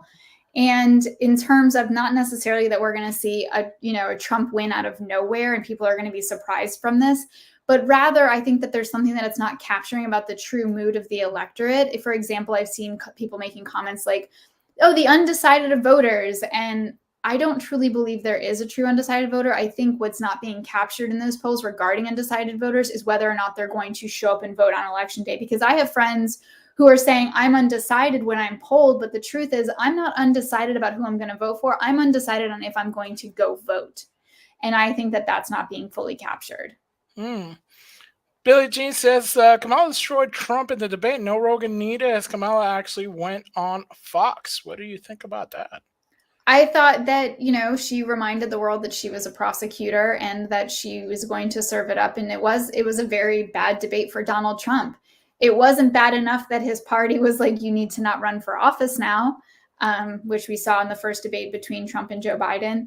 But, Kamala did, to her credit, go on Fox News. And I think that it's been interesting to watch her do some unconventional things that we'd never see. But again, that shows you how tight the race is, that they're trying to peel off voters from the other side that normally might not vote Democrat for president. St. Corner, member of the channel, says life is easy for first world, that we have to search for reasons to be outraged or for battles to fight. I guess talking about the outrage behind the comments from both parties. Yeah, and look, we had that conversation earlier, so I love that, because that's just absolutely what we were talking about, that there's an addiction to outrage. And we even saw it kind of after the vice presidential debate between J.D. Vance and Tim Walz. People were just kind of like, that's it, because they were really hoping that they could become outraged about the debate. But the debate was very civilized, and it reminded us that we do have an ability in the future to have presidential and vice presidential debates where we're discussing policy and implications on the country in the future. And RC from the NYC, member of the channel and supporter, said, Mary, I got your back. And thank you so much, RC. So it's Dominican flag, heart, Italian flag. Love that. That's very, very good. Very good. Solomon Thornton, what's up, cuz? The aftermath of this election will be cray. Yeah, I think we're beyond this. This actually kind of makes me sad as somebody who pulls out the map of the United States and does her election map the night before the election. In case you're wondering just how nerdy I am. And I don't think that we're going to see an election night victory for either side. And really? Yeah, that kind of makes me sad, though, Paul. Wow. I love a good election night victory. I'm like, yay. But I think it's important that every vote is counted. And I think that we have to adhere to the process, and that can take a little bit longer if, in fact, we do see historic numbers of turnout like they're predicting. That's crazy. Peter Cat, Rancher the channel. Our imperfections are what makes us unique, and to me, that is a perfection. We got a pound from Hunt Rider's Power. Boom! You're becoming MVP today. Trump win or lose, it doesn't matter. The avalanche has already started. It's too late for the people's vote, and him in jail or is not irrelevant. Huh? Interesting. What say you, panel? Mariana? Yeah, I mean,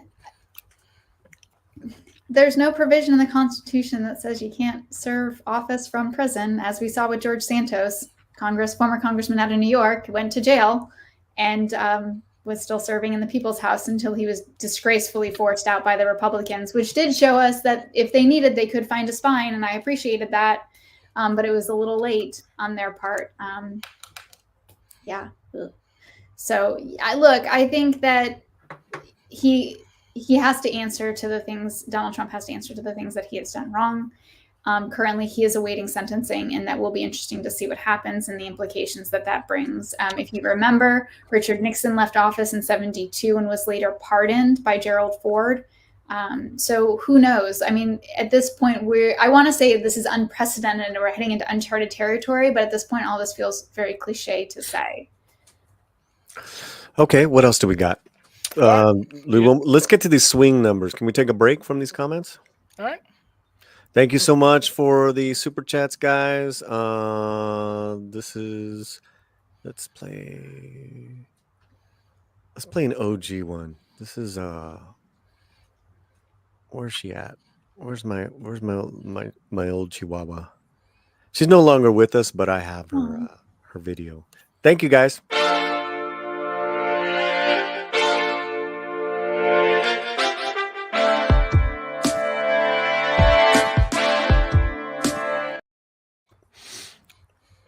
All right. Let's get to these swing state numbers. Yes. Now, tell me about this particular poll. Well, so this poll is coming from Cook Political Report. It's in the New York Times, and it's actually, interestingly enough, as we were talking earlier, it's showing Nevada D plus 2.4.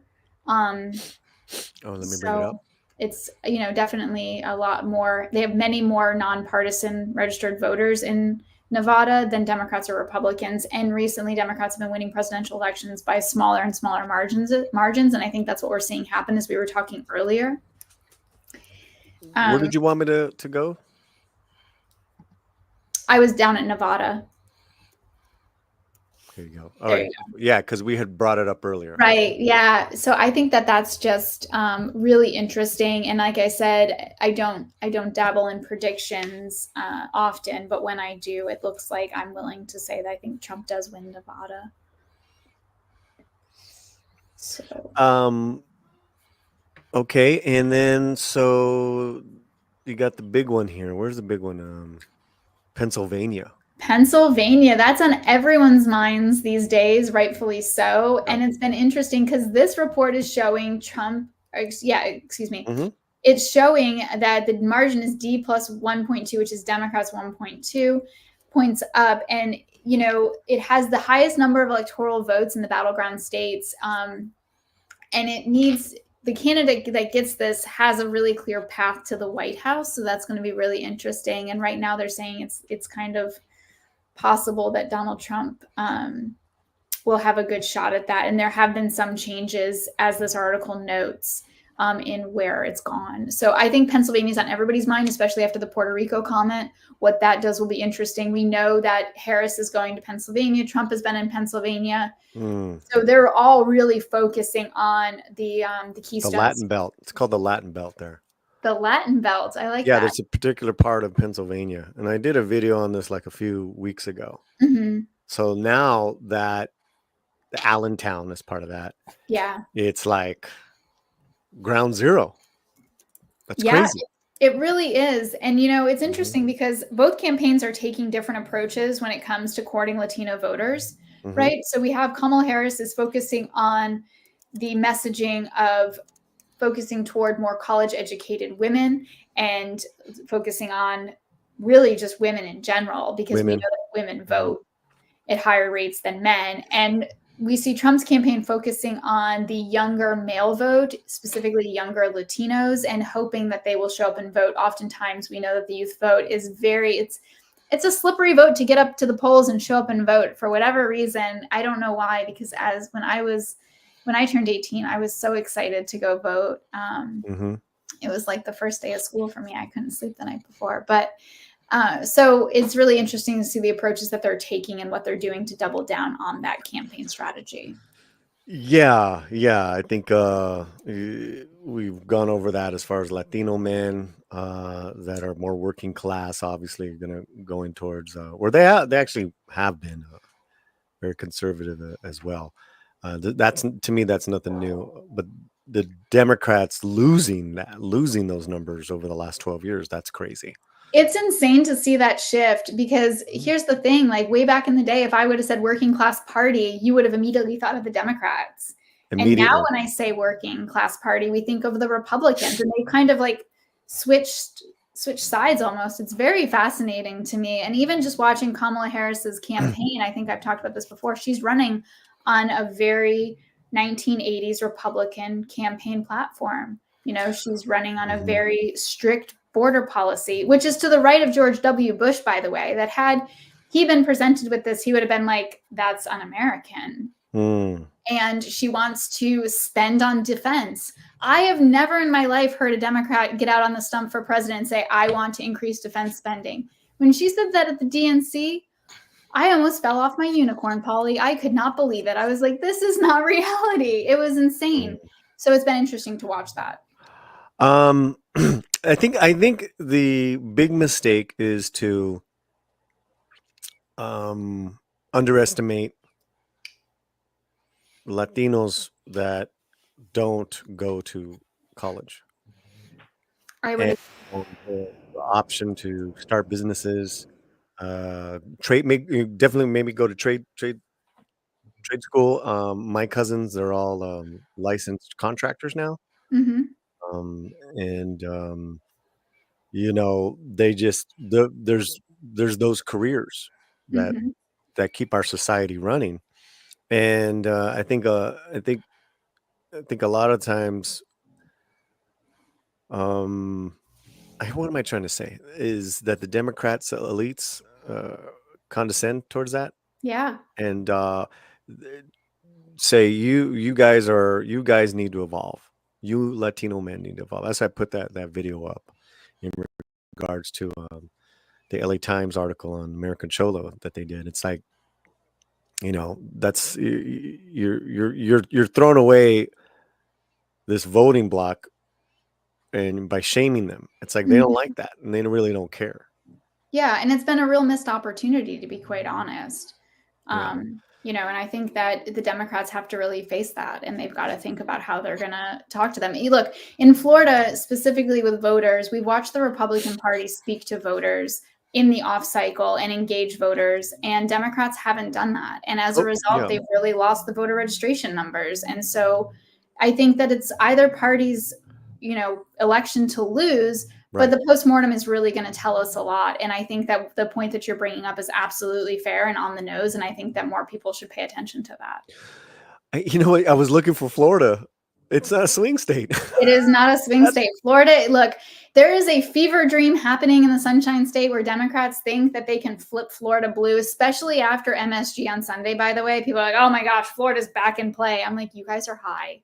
I don't know what you're taking, but just please stop, because like I was talking to a friend of mine, and he's like the hopium that they are on. And I was like, I've never heard that, but I love that. Hopium. And it's just not, it's not in play. And if the Democrats really wanted to make it a serious contender, they would focus on messaging to Republicans and peeling off Republican voters, because that's how they will win, but they're not doing that. Georgia, the Peach State. I mean, that is a strong 2.2 shift from 2020. Yeah. And remember, they've got 2 Democrat senators, and they've got Marjorie Taylor Greene. They are just like, they are a basket of interesting, in my opinion, in Georgia. And we've seen the former lieutenant governor of Georgia come out and say that now he's endorsing Kamala Harris, Republican. Oh gosh, I just totally lost his name. Yeah, and then the governor, right? The governor's not. Yeah.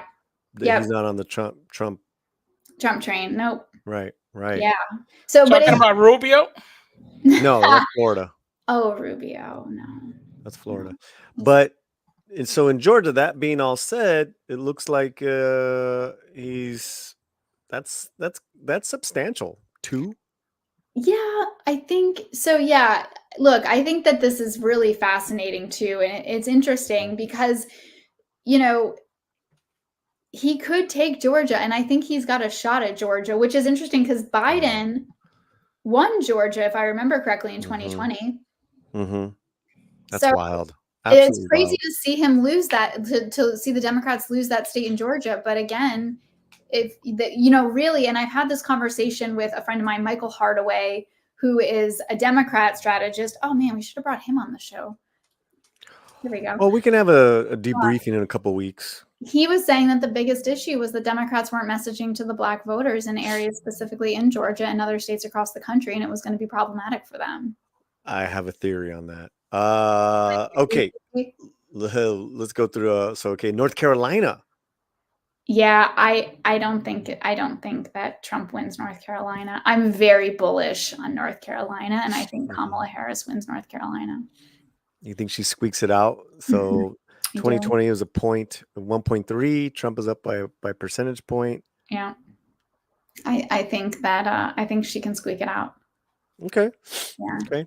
Because it seems that there, North Carolina African Americans are with Kamala in that state. Mm-hmm. Interesting.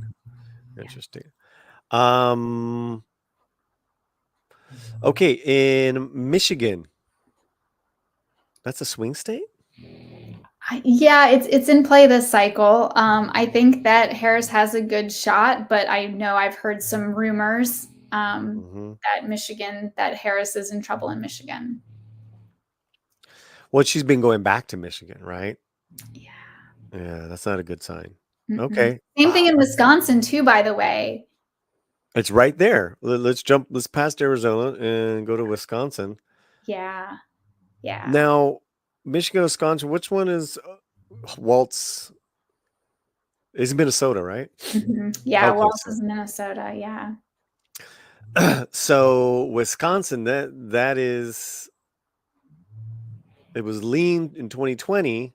Mm-hmm. It's pretty lean now. What are your thoughts on that on Wisconsin? I don't know. I'm not feeling as bullish on Wisconsin as I am on North Carolina. I think Wisconsin's gonna be tough. If she can hold the blue wall, she'll be okay. But I think this is gonna be a nail biter, or it's just someone's gonna blow them out the water. I don't really know, and it can go either way. And I think that's why there's a lot of that's why it's up there. Yeah, people are like, oh man, yeah, absolutely. Former Governor Scott Walker in Wisconsin. Mm-hmm. So it'll be interesting to see what happens in the Badger State. But Arizona, can we talk about Arizona, Pauly? Yeah, really fast though. So it's like Michigan and Wisconsin combined. That's 25 electoral, right? Yeah, that's a lot. That is a lot. Okay. Yeah, well, and then we have to look at can she afford to lose Nevada, or what happens with Arizona? I think Arizona could go blue, but it's going to be another tight. I think Ruben Gallego can retire Carrie Lake for the U.S. Senate race there. I do feel pretty good about that. But then you know what else I'm watching? I'm watching Texas, which is not on here. Well, really fast. I mean, Arizona. I agree with you on Carrie Lake. She's just a bad candidate. But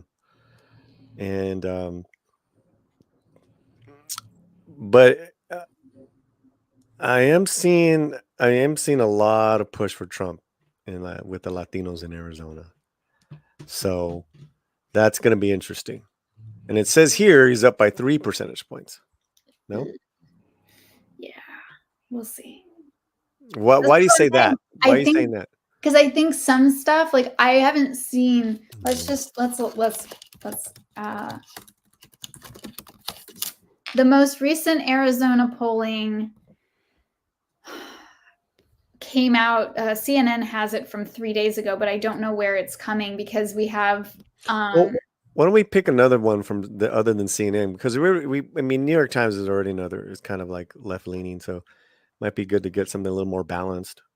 Yeah, no, I'm just saying if you're going to pull another poll, because okay. How about the Arizona Republic? That's in state. What does that have to say? That's good.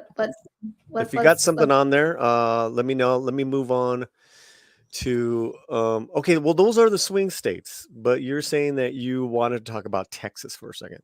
So I'm watching Texas. Why are you watching Texas? Because of Colin Allred versus Ted Cruz. Uh-huh. That race looks very interesting, and I think that there's a possibility that Allred could end up giving an upset to Ted Cruz, which makes me wonder if that would happen, if that would have blowback for Trump in Texas. I'm not saying that it will. I'm saying that it's something I'm paying attention to because that would bust the map. Well, okay. Cruz is an awful candidate. He always has been. Okay. So that's not a big surprise for me because who have they run up before against Cruz? Francis? Oh, Beto O'Rourke. Terrible candidate. That guy, I used to like to watch him on mute because he reminded me of a college basketball coach in the NCAA championship trying to like rev up the team. Tell me I'm wrong, Polly. He's like, guys, we're gonna win this. And you're like, the basketball game? Yeah. So okay, so going back to Allred, you could be right, but that I don't think that's gonna affect Trump.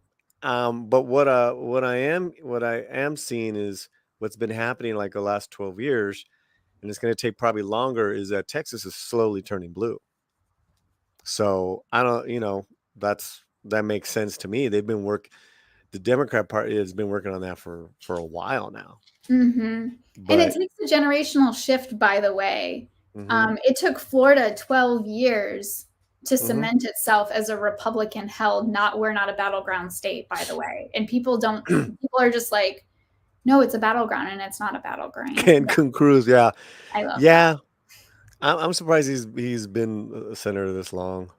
Me too, actually. Yeah. Yeah. That's as much vitriol and hatred that people have for that man. I'm shocked he continues to keep winning elections. But it's really name ID, and it's always the old adage, like it's better to dance with the devil you know than the one you don't.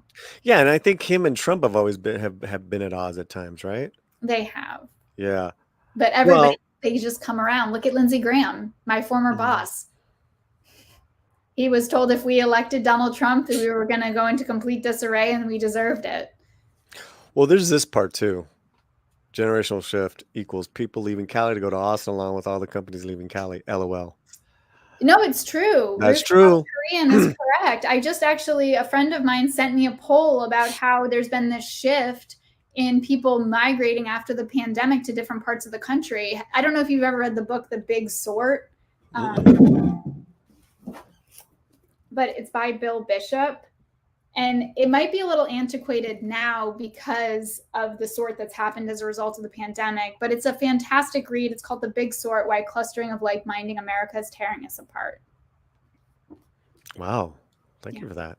You're welcome. Okay, do you got anything on you have another poll for us? So here's what I found. Arizona Central. I'll share this. See the private chat? Yeah, I'm gonna drop this in the private chat so you can pull that up. And this is showing so Alan Lichtman, he has predicted the outcome 9 out of the past 10 presidential elections, and he's predicting that Kamala Harris will win. In terms of who's leading polls in Arizona, as of November 1st, 2024, ABC 538 shows Trump leading Harris with 2.3%. Where's that? Yeah, all the way at the bottom. Oh, here we go. Yep. Scroll past the US part. It's the next one down. Also, I'm going to apologize for all of the random stuff happening on that page. It's so annoying when they do that. I just want the information, people. Right here. Here we go. Yeah. So 270 showing Trump leading Arizona 1.8%, and then RCP average is betting Trump will favor with a spread of plus 2.3. I mean, that's in line with the New York Times. I mean, it's just tight. That's exactly right. It's just a tight race, and it's very interesting to see it this close. Wow, that's Arizona, everybody. Yeah, In Arizona before, wasn't it blue 4 years ago? I'm pretty sure Biden took Arizona in 2020. Right. So this would be a very interesting, and that was 2020. He won. He narrowed the victory over Trump. Mm-hmm. Yeah, it was a controversy. There was an election review. Remember, we had like ballot ninjas. What were they called? They were called something. Which one? In Arizona, there was like, what was it? I don't remember. Hold on, let me see. It was like, and then there was like supposedly conspiracies over bamboo and ballots. I don't know. It was, there was like all sorts of craziness that was happening, but it was one of the most secure elections, and we saw historic turnout for the country, and I think that was phenomenal. I'm a firm believer that people should show up and vote. Like, I encourage everyone to go vote. All right, so there you have it. Those are swing states. Anything else you wanted to add to that? No, I think we've kind of hit the high notes on that, Polly. What do you think? What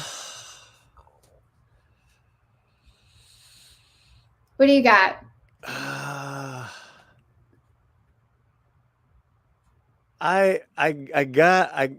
think I'm a little bit more as to this is gonna be more of a bigger win for Trump. Yeah, you think it's gonna be like do you think this is a landslide victory? No, it's not a landslide victory. I actually think it's gonna be wrapped up that night. Really? So, yeah. Oh, tell me more. I'm curious. I want to hear more. I mean, that's just the sentiment I'm seeing a lot, and maybe I'm just in certain feeds and out, bubbles, but I think in regards to a lot of people going away from the Democratic Party that were Democrats, that were people of color, that are voting for Trump. I've never seen that before, and they're in different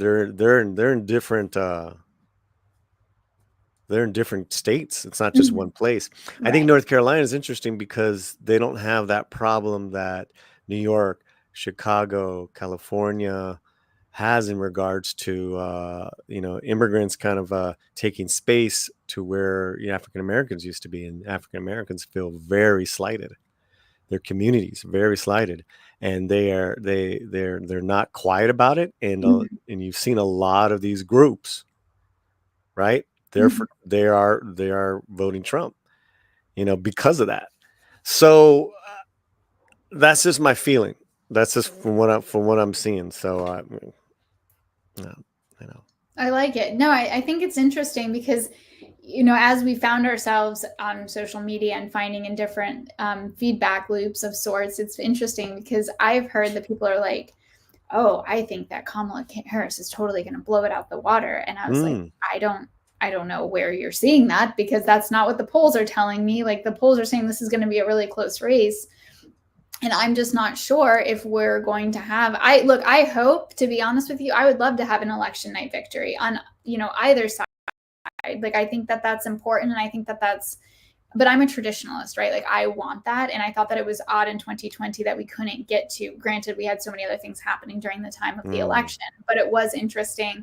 It was weird because, like, we went to bed that night not knowing. And I think that collective ambiguity it doesn't help kind of calm the electorate, right? Like, the electorate can't take a collective sigh at midnight and say, this is who won. And we know, in 2012, I watched Mitt Romney give a concession speech right around midnight to Barack Obama, who won his reelection. And I thought that was, it's very statesman. That's what happens when you lose an election. And I think that that's really important. And I would hope either side would do that in this cycle. because I think the electorate needs that.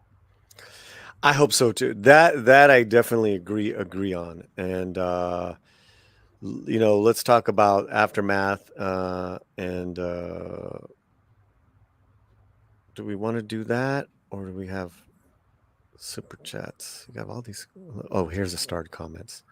Oh, we have quite a bit of super chats piling up. All right, we'll get to that in a sec. Stick around, guys. You guys are absolutely wonderful. Post-election thoughts for the country and beyond. I think that's a good place to start off with, is being statesmen, and obviously after what happened in 2020 and January 6th, no one wants to see that again. That I definitely agree with. So yes, I would like great concession speeches and acceptance, all that stuff.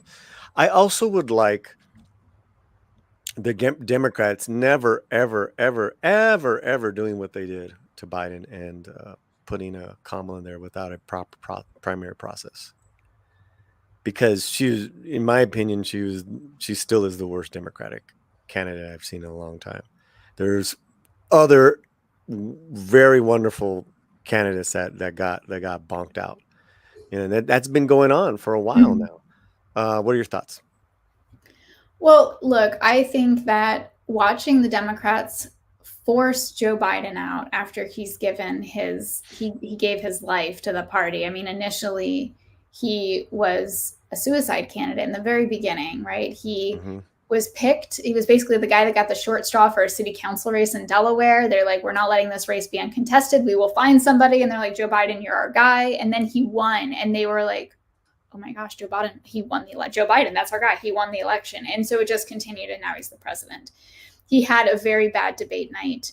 And as somebody who has worked in various degrees of Republican campaigns, from local races to state races to national races, I never understood, like, as a Republican, like, how is it we always beat the Democrats?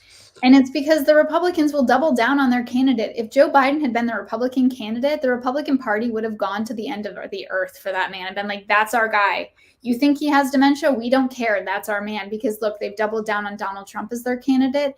And the Democrats got very lukewarm and got super squirrely over Joe Biden. And so they were like, you've got to step down, Nancy Pelosi's, you got to step down. Like, it was really horrible and awful to see them treat him that way, to your point. And so I'm not sure if there's going to be a massive rebuke as a result of that at the election box. It'll be interesting to see what happens. And I would love to see a postmortem on that. And I also don't know how many people would come out and say, like, I voted against that because that is not appropriate. And you can't treat your candidate that way. But I did think that was very interesting to watch the Democrats all of a sudden be like, Biden who? And he tried. He held on for a really long time. He refused. My favorite was he held the press conference that one afternoon for what he had achieved with the United Nations. And the press is like, are you stepping down? And he's like, I brought you here to talk about my achievements. And I was like, good for you, Joe Biden. Like, I appreciated that rebel in him. And I really respected that. I mean, he's still rebelling a little bit there. I think he's been a little, I think he hasn't helped them on purpose.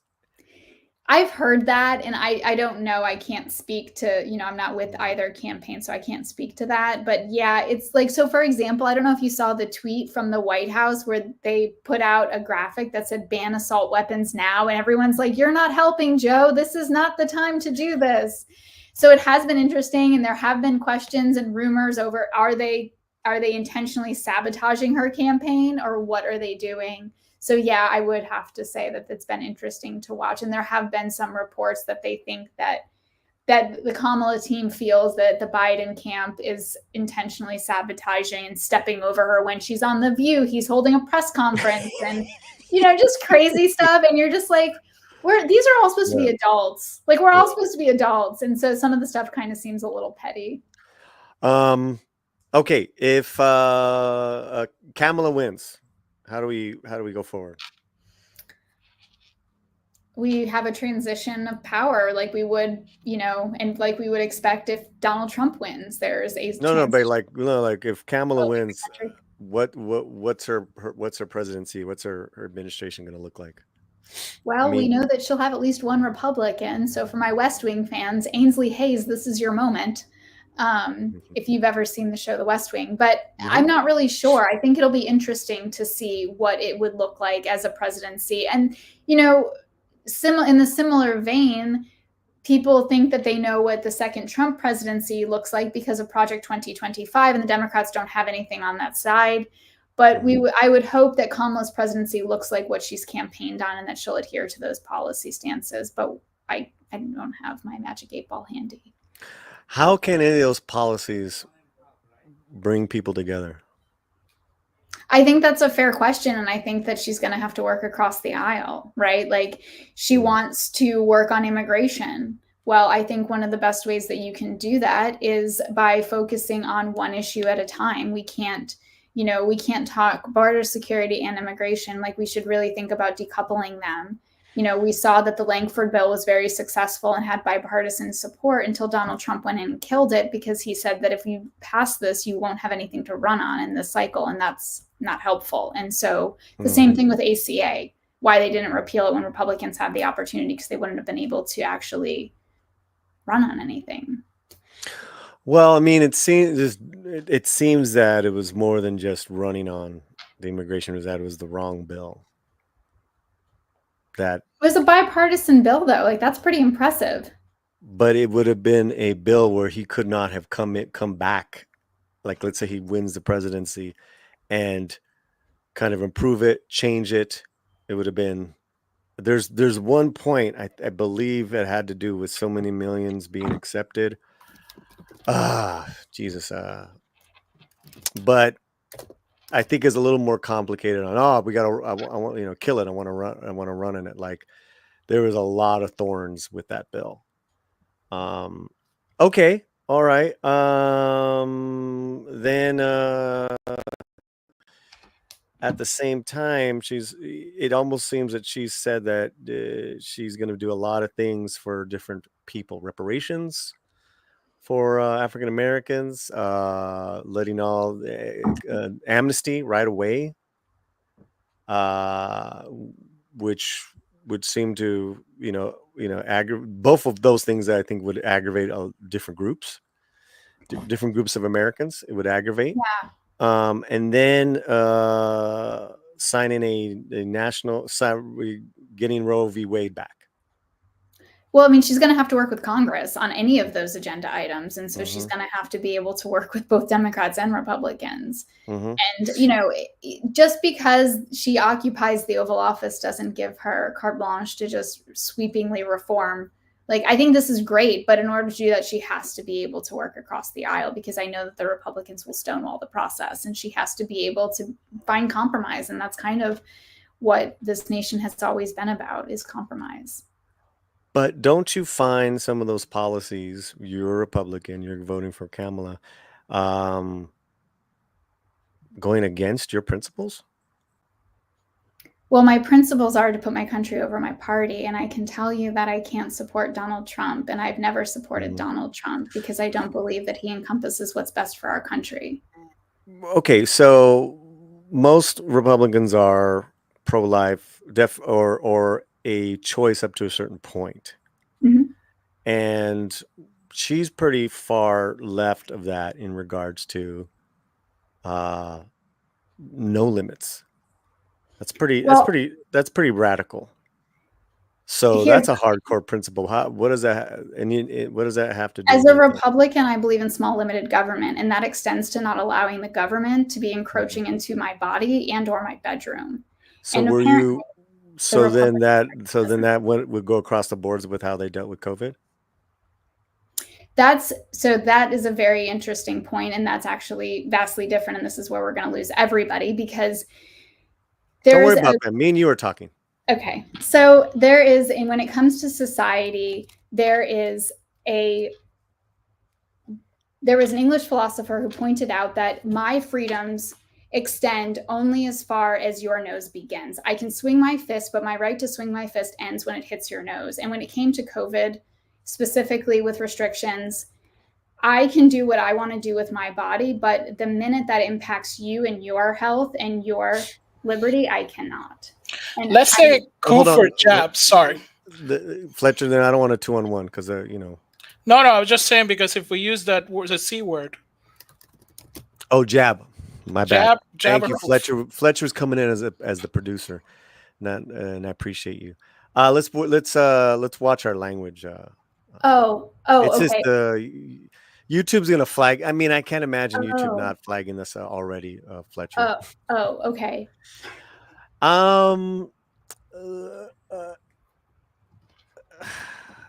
Okay, so and I appreciate you, Fletcher, looking out for us.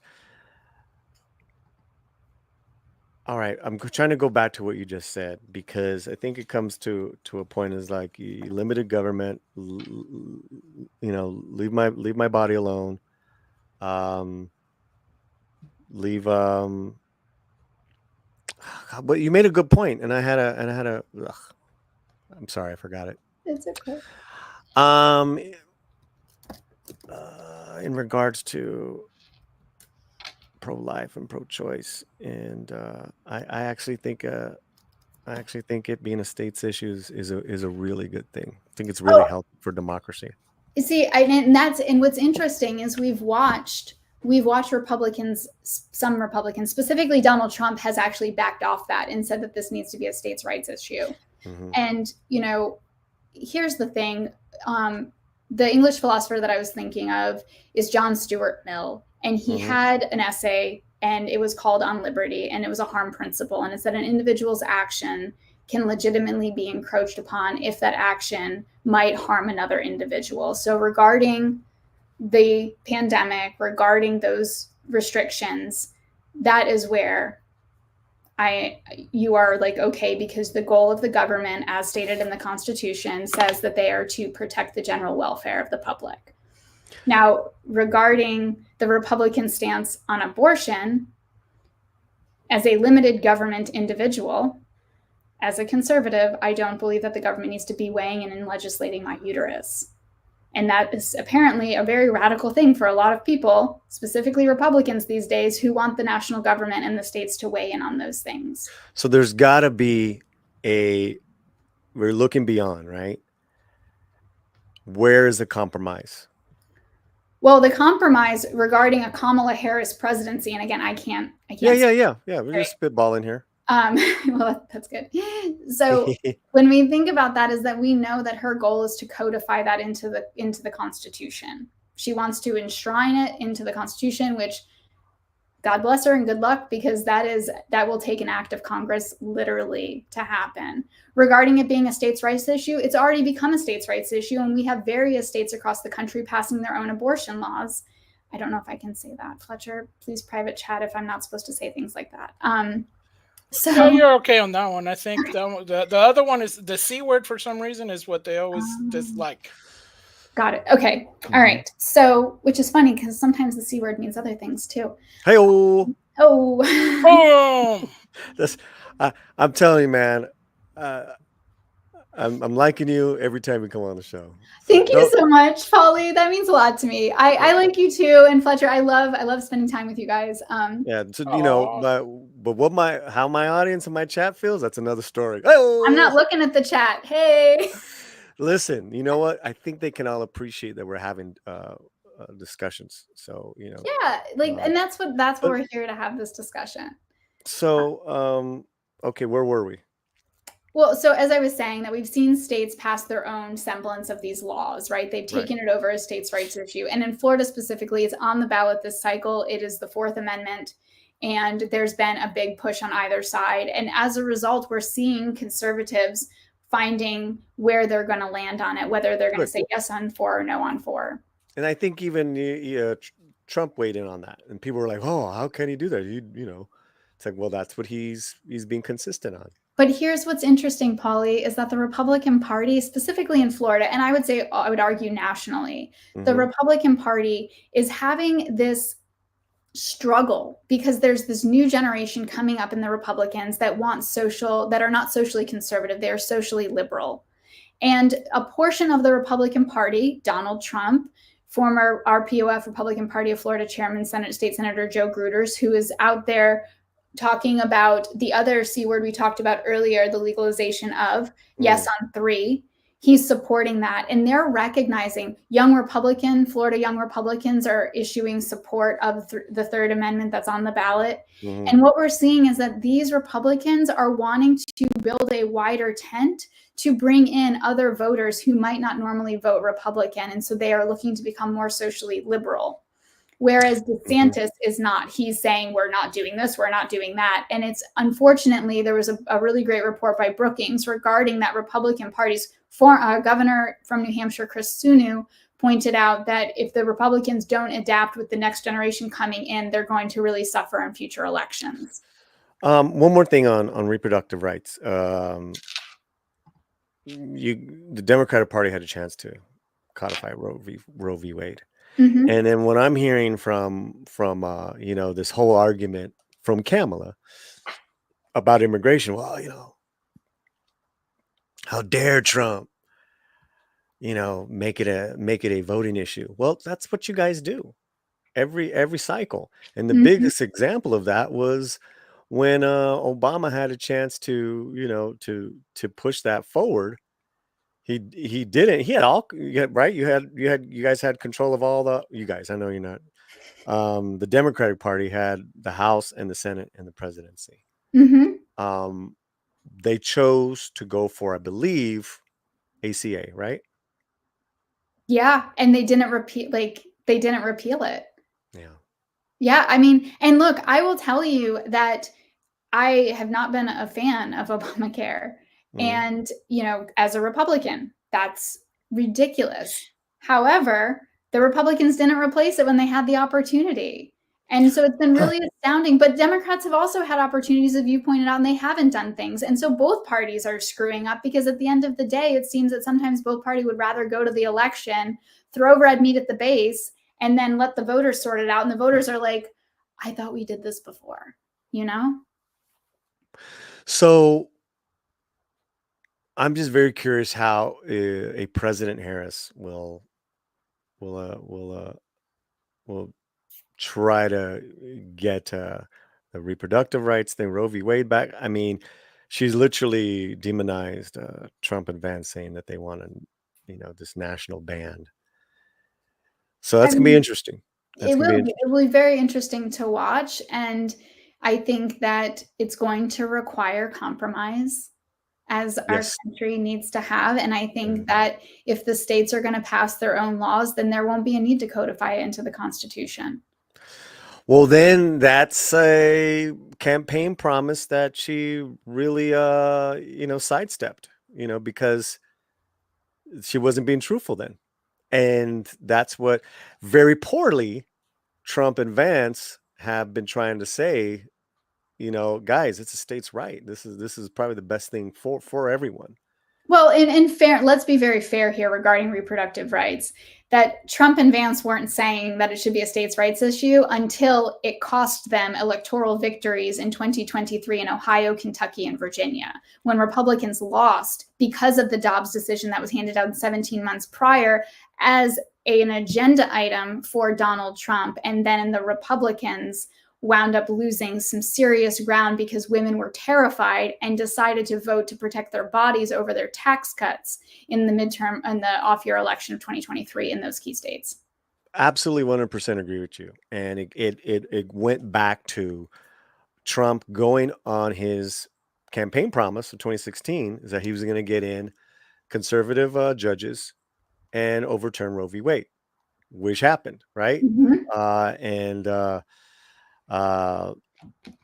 And then, as you said, they overturned it, which was, that would have been a good time to start talking about, the theory of states' rights, and that would have been something. I don't think they definitely did not expect they were expecting that red wave, and that did not happen. I know, I'm absolutely with you. And I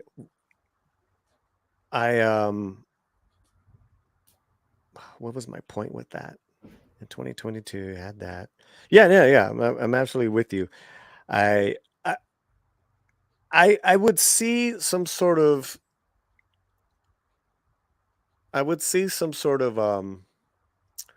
interesting. Well, yeah, I just don't see her getting away from. Oh, okay, all right. So no, back on point, Polly. Okay, so you said that they they had to pivot. Mm-hmm. Well, of course, and the left has done that. Kamala has done that as well. I love that, but Fracking. here's Excuse the me. thing: is Hold that on, hold on, not hold on, everybody's hold on, pivoting, hold on. Ollie. I don't know, no, but my point is that she has done this during the election, during this campaign time. Mm-hmm. Fracking before everything. It was before 2020, and then she's saying, "Well, I haven't given up my principles." To me, that doesn't work for me. Fracking and the border, like you said, she sounds like a 80s Republican, But then she's like, "Oh, I'm going to give amnesty to everybody." So, I mean, this whole idea of pivoting and changing it up is nothing new. Okay, all right. I don't know where I was at, but I just wanted to okay, so we went over a Kamala presidency. Anything else under a Kamala presidency? No, I do think I will say I think it's interesting. It will be interesting to see what Republican. She said, "I will have a Republican in my cabinet." And it'll be interesting to see which Republican she's going to It's get. gonna be one of the ones that have backed her up, like with a Cheney. That would be really like this is making. I'm very clear eyed that this is making very strange bedfellows, because I'm fairly certain that if you and I had this conversation 10 years ago, and Fletcher would have been like, "Guys, Dick Cheney is going to back and endorse a Democrat for president," we'd be like, "Fletcher, are you okay?" Mm-hmm. Right? It's making very strange bedfellows. Yep. What about spending in the economy right now? The jobs just came out, and it is catastrophe. And basically, it's another kind of they said one thing, but the reality is this, and that has happened a lot. It just came out. It's probably might sway a couple votes. It's pretty bad.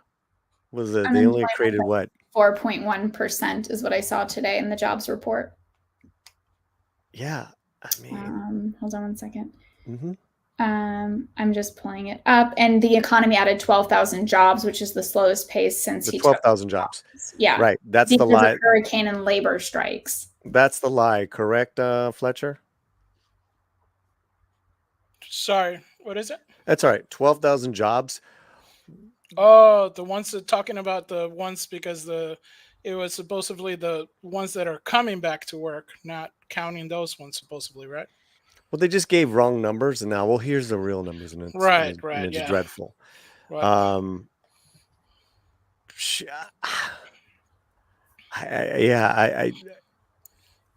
just trying to. How is she going to get everyone working again? Get the economy, going again. Get some wealth going again. And then when I say wealth, I'm just talking about people trying to afford groceries.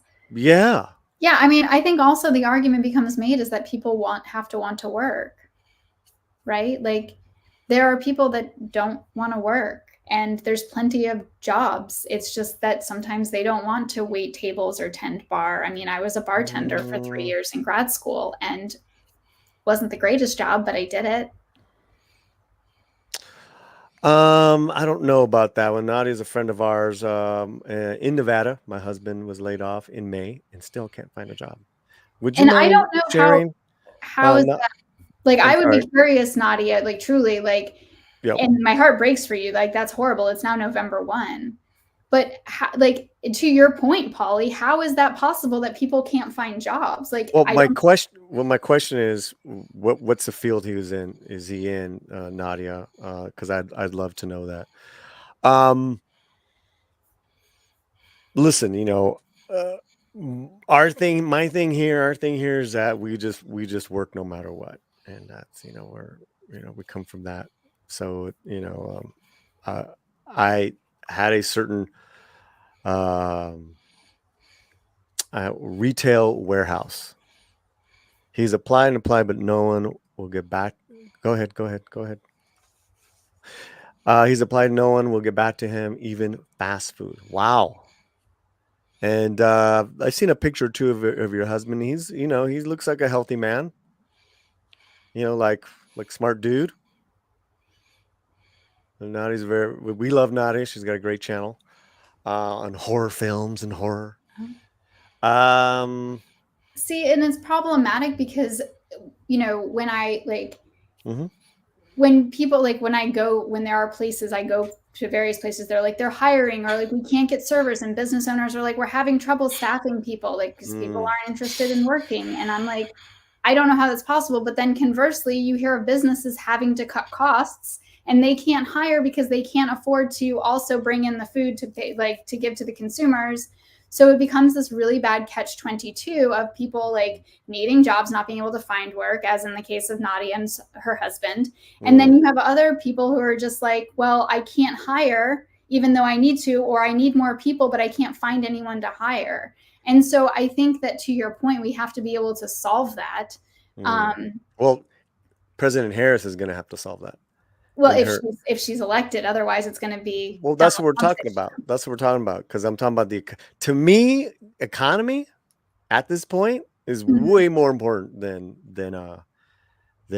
reproductive rights or the border. Yeah, absolutely. I'm sorry. Go ahead. I'm sorry. No, you're absolutely right. I'm in complete agreement. The economy is the number one issue. Okay, so let's talk. All right, so let's talk a Trump presidency. How is he going to bring Americans together?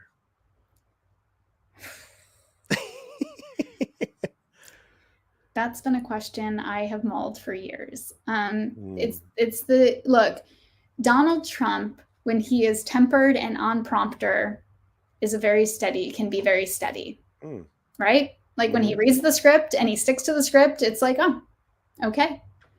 But the problem is that he doesn't, and he's not. And so the question has become, in various circles, is he just the Trojan horse candidate, and this ends up being J.D. Vance's presidency? Who knows? But how is he going to bring the country together? He's going to have to start with the economy, to your point. We're going to have to get people who want to work, get back in the workforce. And we're going to have businesses that are, being crushed because they can't afford to, pay for their people and what they need in their company. Those things need to be solved first and foremost, and the economy has to keep going.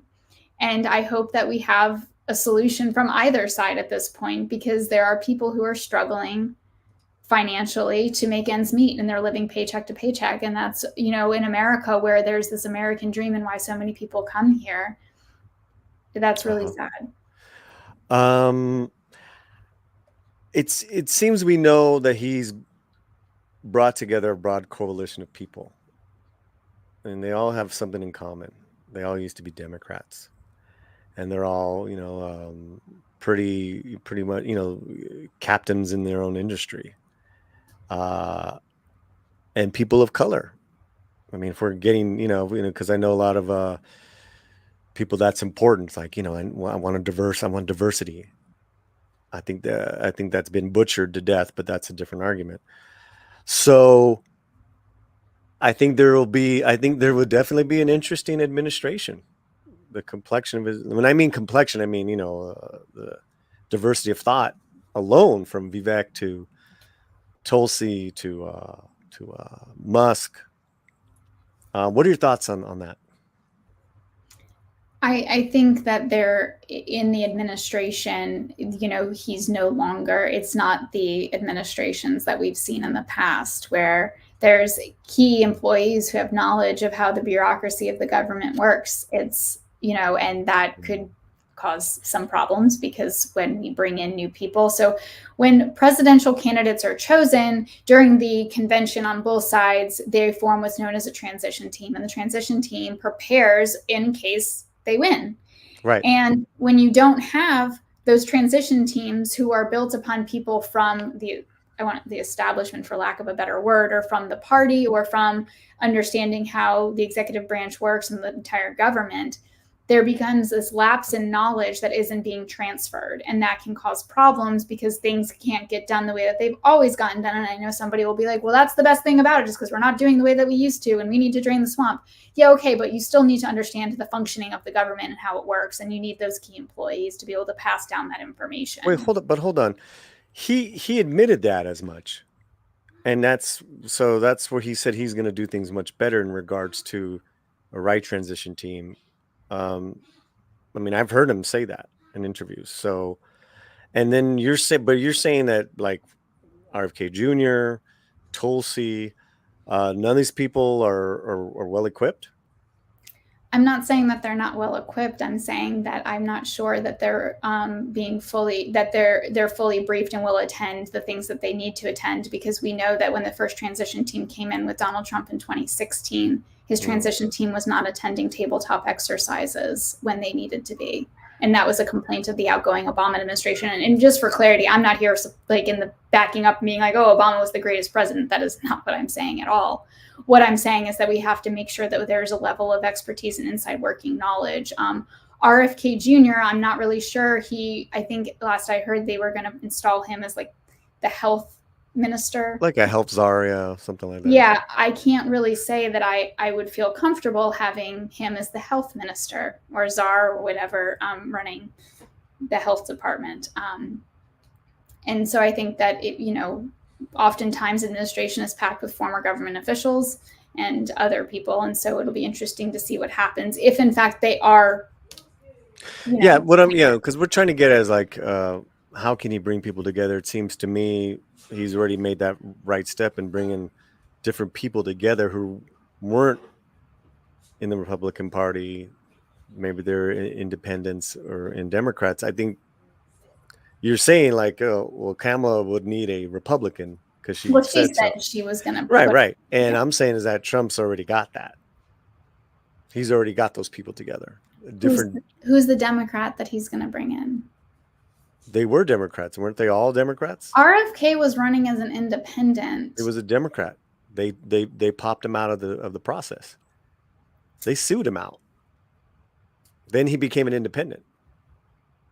That's the whole problem that I had with their primary process, is that he was lawfared out.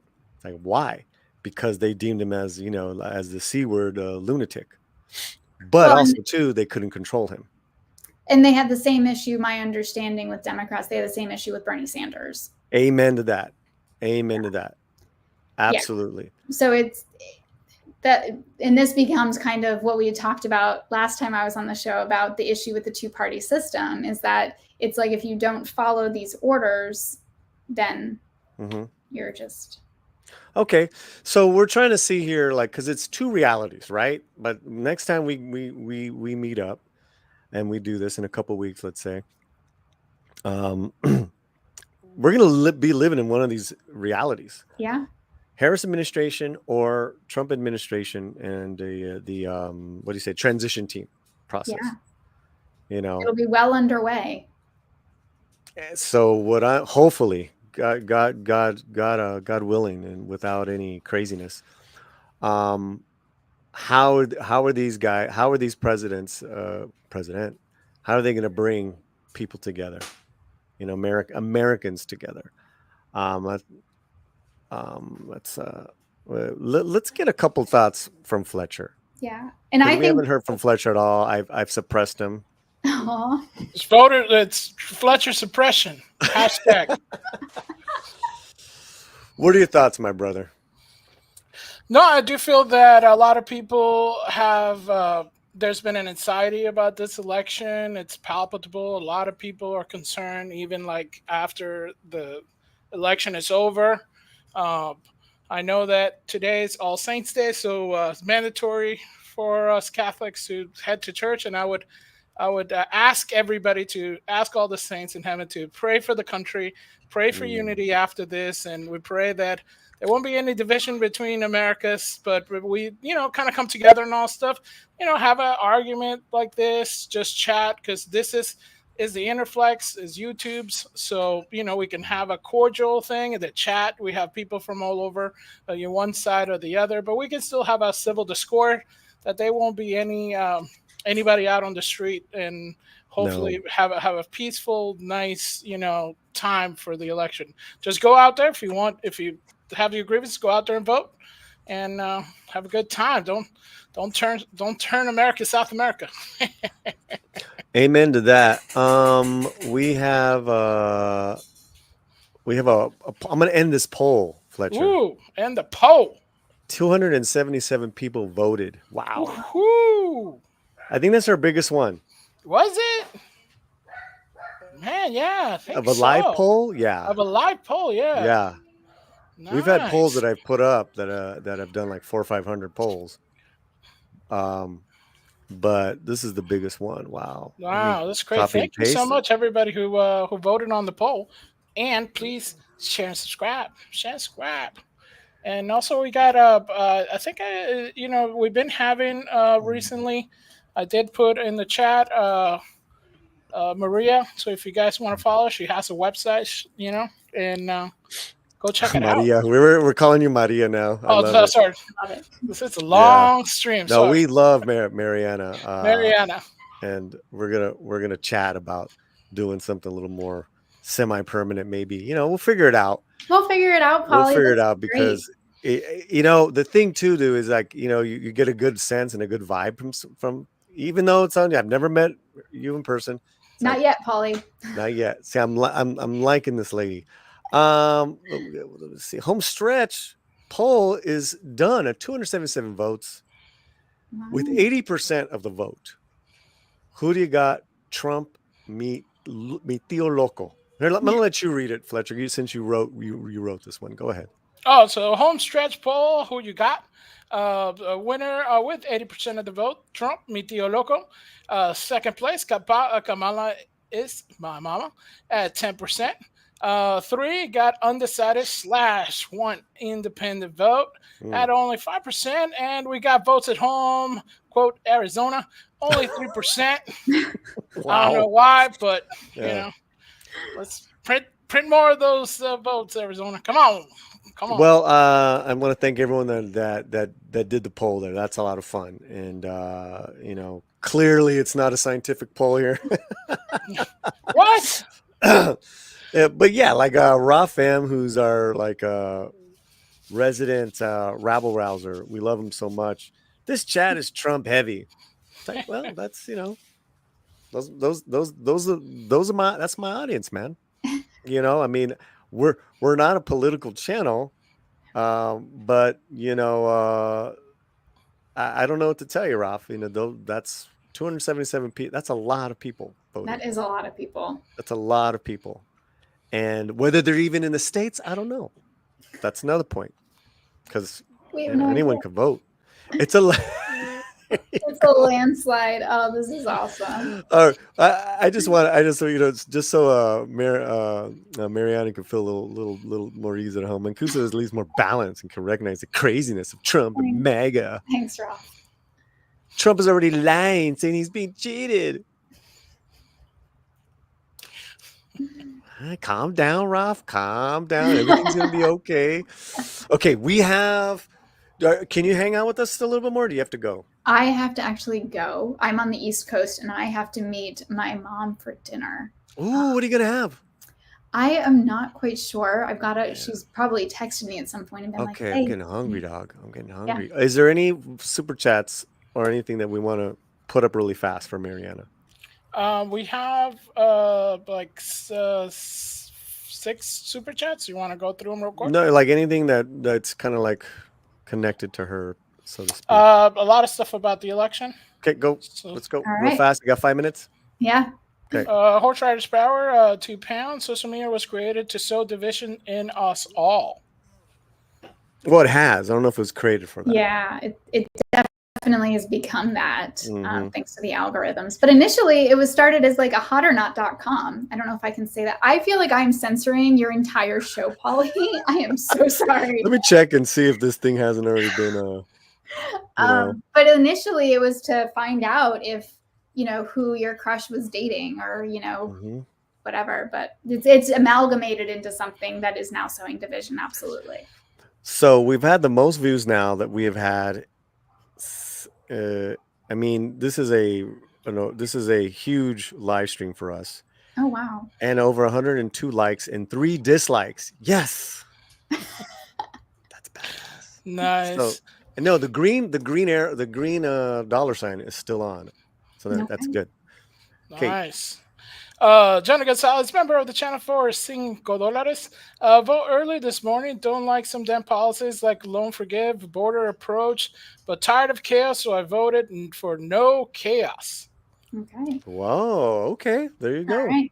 There you go. Thanks, Johnny. And thanks for being a member of the channel. You're in Florida, my brother. Much love to you and the family. And, I think you're the one that got one of our swag hats, right? I sent you something like last month or something. Right. To become a member of the channel, top billing gets a free swag from Polly Swag Bag. Yeah, I got some stuff to give out. Okay, nice. Move on. Horse Rider for another £5. Thank you so much. MVP of the week. My prediction 2024 will end up becoming unsound, and SCOTUS will root for referendum election. And by then we will be on the edge of World War III. Oh, the very positive outlook here. Well, it is coming from London, so from England. So it's rainy over there. We got to give it to them, and they have those crackers that are kind of okay. Anything else? There's something I want to show Marianne, like a feel good before she leaves. Really quickly. We got horseradish with another £2. I see. Hey, Rose, I'm gonna have to send you something, horseradish. I know, right? Don't make me pay that UK mailing, but I'm gonna send you something good, dog. Maybe a Latino slant T-shirt. Nice. I see you being there 2 elections due to 2 cyber attacks. A lot of those attacks. Wow. And last one for Horseradish Battles, £5.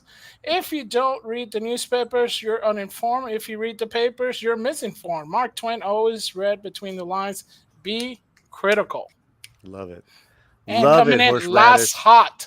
Let's do a horseradish power appreciation banner and put him up there number 1 for today. He's our prime sponsor today. Nice. RC from the NYC, member of the channel, $5 dolaritas. Marianne, vote Dominican cuisine for dinner with mom. Nice. All right. Ooh, that sounds delicious. I'm getting seriously hungry. Earlier, I had a slice of bread with peanut butter. All right. I'll actually be in the Dominican at the end of November, not to completely throw us all off topic. What? My father lives in the Dominican. What? Yes. Lives on there with his wife. So. Okay. Is that it for now, Fletch? Yeah. Okay. The Dodgers. The Dodgers are. Let's get rid of that for me. Are celebrating right now in Los Angeles, and we are huge Dodger fans. Can you get? I'll get rid of that. There we go. And they're giving Clayton Kershaw some love. I thought you'd like to see this, Mariana. Check this out. Oh man, I've waited for this day for a long time. I've waited to celebrate for a long time. I can't imagine being anywhere else right now. And I can't imagine doing it with a better group of guys than this group right here. I'm at a loss for words. That's the wife. I didn't have anything to do with this championship, but it feels like I have the best feeling in the world. Oh my God, that's emotional. Wow. You're a champ, bro. You're a champ. Hall of Famer, future Hall of Famer. Mm-hmm. Look at that. Look at the love there. Wow. Thank you, Dodger for life. Dodger for life, baby. Oh, that's awesome. Let's do it. Oh my God, that was great. And then he's got another one here. One more for Mariana.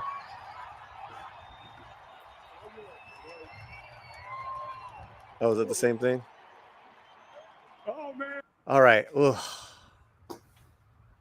There you go, my friend. That's awesome. We're ending it the way we began it with the Dodgers. I love it. Did you see Shohei with his dog Decoy heading to the parade?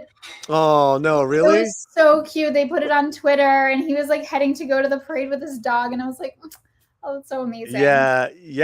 He's going to cry, man. Sander, he they really mistreated him and his young arm early on in the playoff careers, and so he's like he's really a shell of who he was, but he's so revered that they kept him on as an inspirational team member for the World Series. I mean, and then they won 4 years ago, but we didn't have a parade. Right? Yeah, because of what was going on. So the happenings. To see that, did you see that crowd? Yeah, funny. Dodger Stadium is filled up right now. I bet. No, that's amazing. Oh my gosh. Well, Fletcher and Polly, thank you so much. Let people know what's up with you. Yeah, you can follow me on Twitter at Mancuso Mariana. You can check out my site, mariana.com. And if you're on Instagram, follow me at Mariana_Mancuso. And of course, TikTok at Mariana Mancuso. I think I've hit all the high notes. But thank you so much, guys. I appreciate each and every one of you for joining today. This has just been fantastic. And I look forward to joining you after the election. Let's do it. Go Dodgers. Go Dodgers. And you give your mom, tell her thank you for letting us take so much of your time. You guys have a wonderful dinner.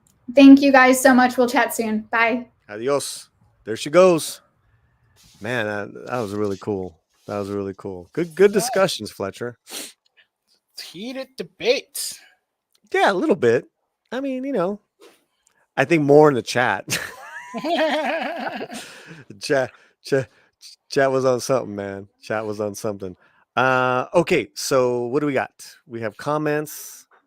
What do we got? Yeah, we had some comments from the, when you guys were talking about the election stuff. So I don't know if you want to still go with that, or you want to just switch it up, or what's. Let's hear from RC and from Nadia, and then no, we can go through them. All right, so real quick. RC says Mary wishes on Tuesdays with the split electoral vote, particularly Nebraska. Yeah. We don't know about that one. Let's go on. Sorry, RC. I'm against the government controlling medical decision and medical care over any individual. Yeah, we brought that up too. Yeah. I think. Okay. Nadia said, I'm more interested in what would Kennedy, Gabbard, and even Vance would do. I mean, I'm definitely interested in that ticket for the future. All right. I've become a believer. RC from there would see if Trump kept showed any sense of humility and concede in 2020, I believe he would be a lock in for president. I mean, it's a good point, man. It's a good point. Yeah, it's a good point. It's a good point. I agree with you. Nadia says, I'm first generation here. My dad came to this country with nothing and built himself up. The American dream is possible. Yep. Nice. Good. Nice. Good. Nice. Anything else? Is that it? Well, there's tons of chats. Do you want to go through them all? Or no. No, I meant like anything you started. Oh. Why don't we got a couple of Hollywood news items. I want to record so we can we're gonna let this be public for a few days and then take it off, and then we're going to chop up some of these segments for you guys. But yeah, I'm glad you guys liked Mariana. Hasta luego. Yeah, you should have asked Mary, what is a woman? I mean, if it's going to derail. We were really going off on a lot of different things here, but it seems that the modern Dem Party has a real tough time answering that, which is really unfortunate, and comes with a lot of problems. And I'm trying not to use any of the keywords so we don't get, I want to keep that money sign green. You know what I mean? Because this is our biggest live stream, and we've had some big ones the last couple of weeks, but it is now passing the Cameron Pasha one from a week and a half ago. Nice. And that's like we're still streaming, so that's I got it. We want to keep that going, guys. So I got a couple of movie Hollywood items for you guys. Okay, who else do we got? What else is interesting here? As far as comments, great chat. It was a great chat, right, RC? And rest in peace, Yankee defense and fundamentals. Nice. Green is good, dog. I mean, green is good. Rafam, I enjoy Mancuso bringing some different perspectives to the chat. I believe she is a conservative. That she can at least stand in line with the cultist behavior of MAGA. Great chat, Polly. Thank you, man. I'm glad you had a good time. Also, people who have not subscribed, please subscribe now. Also consider becoming a member like Julissa, like Johnny, Sander. It's been today's been epic. All right, let's do a couple of items because I am not going to be live Monday or next Friday because we will be out of the country. We are celebrating Romi's birthday. We are going to Mexico, Cabo San Lucas, and we are turning this all off. But there will be content, so keep that notification on. Yeah, but just if you're wondering, next week maybe we'll do a gone fishing image for you guys. So I guess there's no guessing, 100%. What? And today, oh, you like the Dodgers?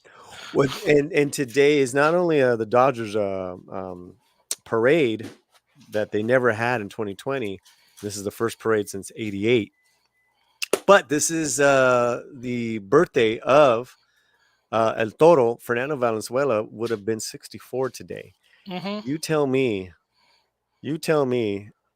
that stuff like that, you just can't dream of stuff like that up. So there's a lot of Fernando love today. Oh yeah. Yeah. Rest in peace, Fernando Valenzuela. 64 today, honey. Yeah. That is absolutely crazy.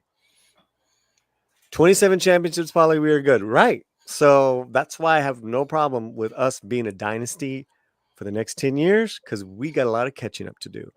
We only have 8 championships. Yankees have 27 championships, but I believe most of those championships were like 100 years ago. I love it. We're going back to sports. RC wants to take it over. Okay, what was that? Members will get to be guest hosts while you're gone.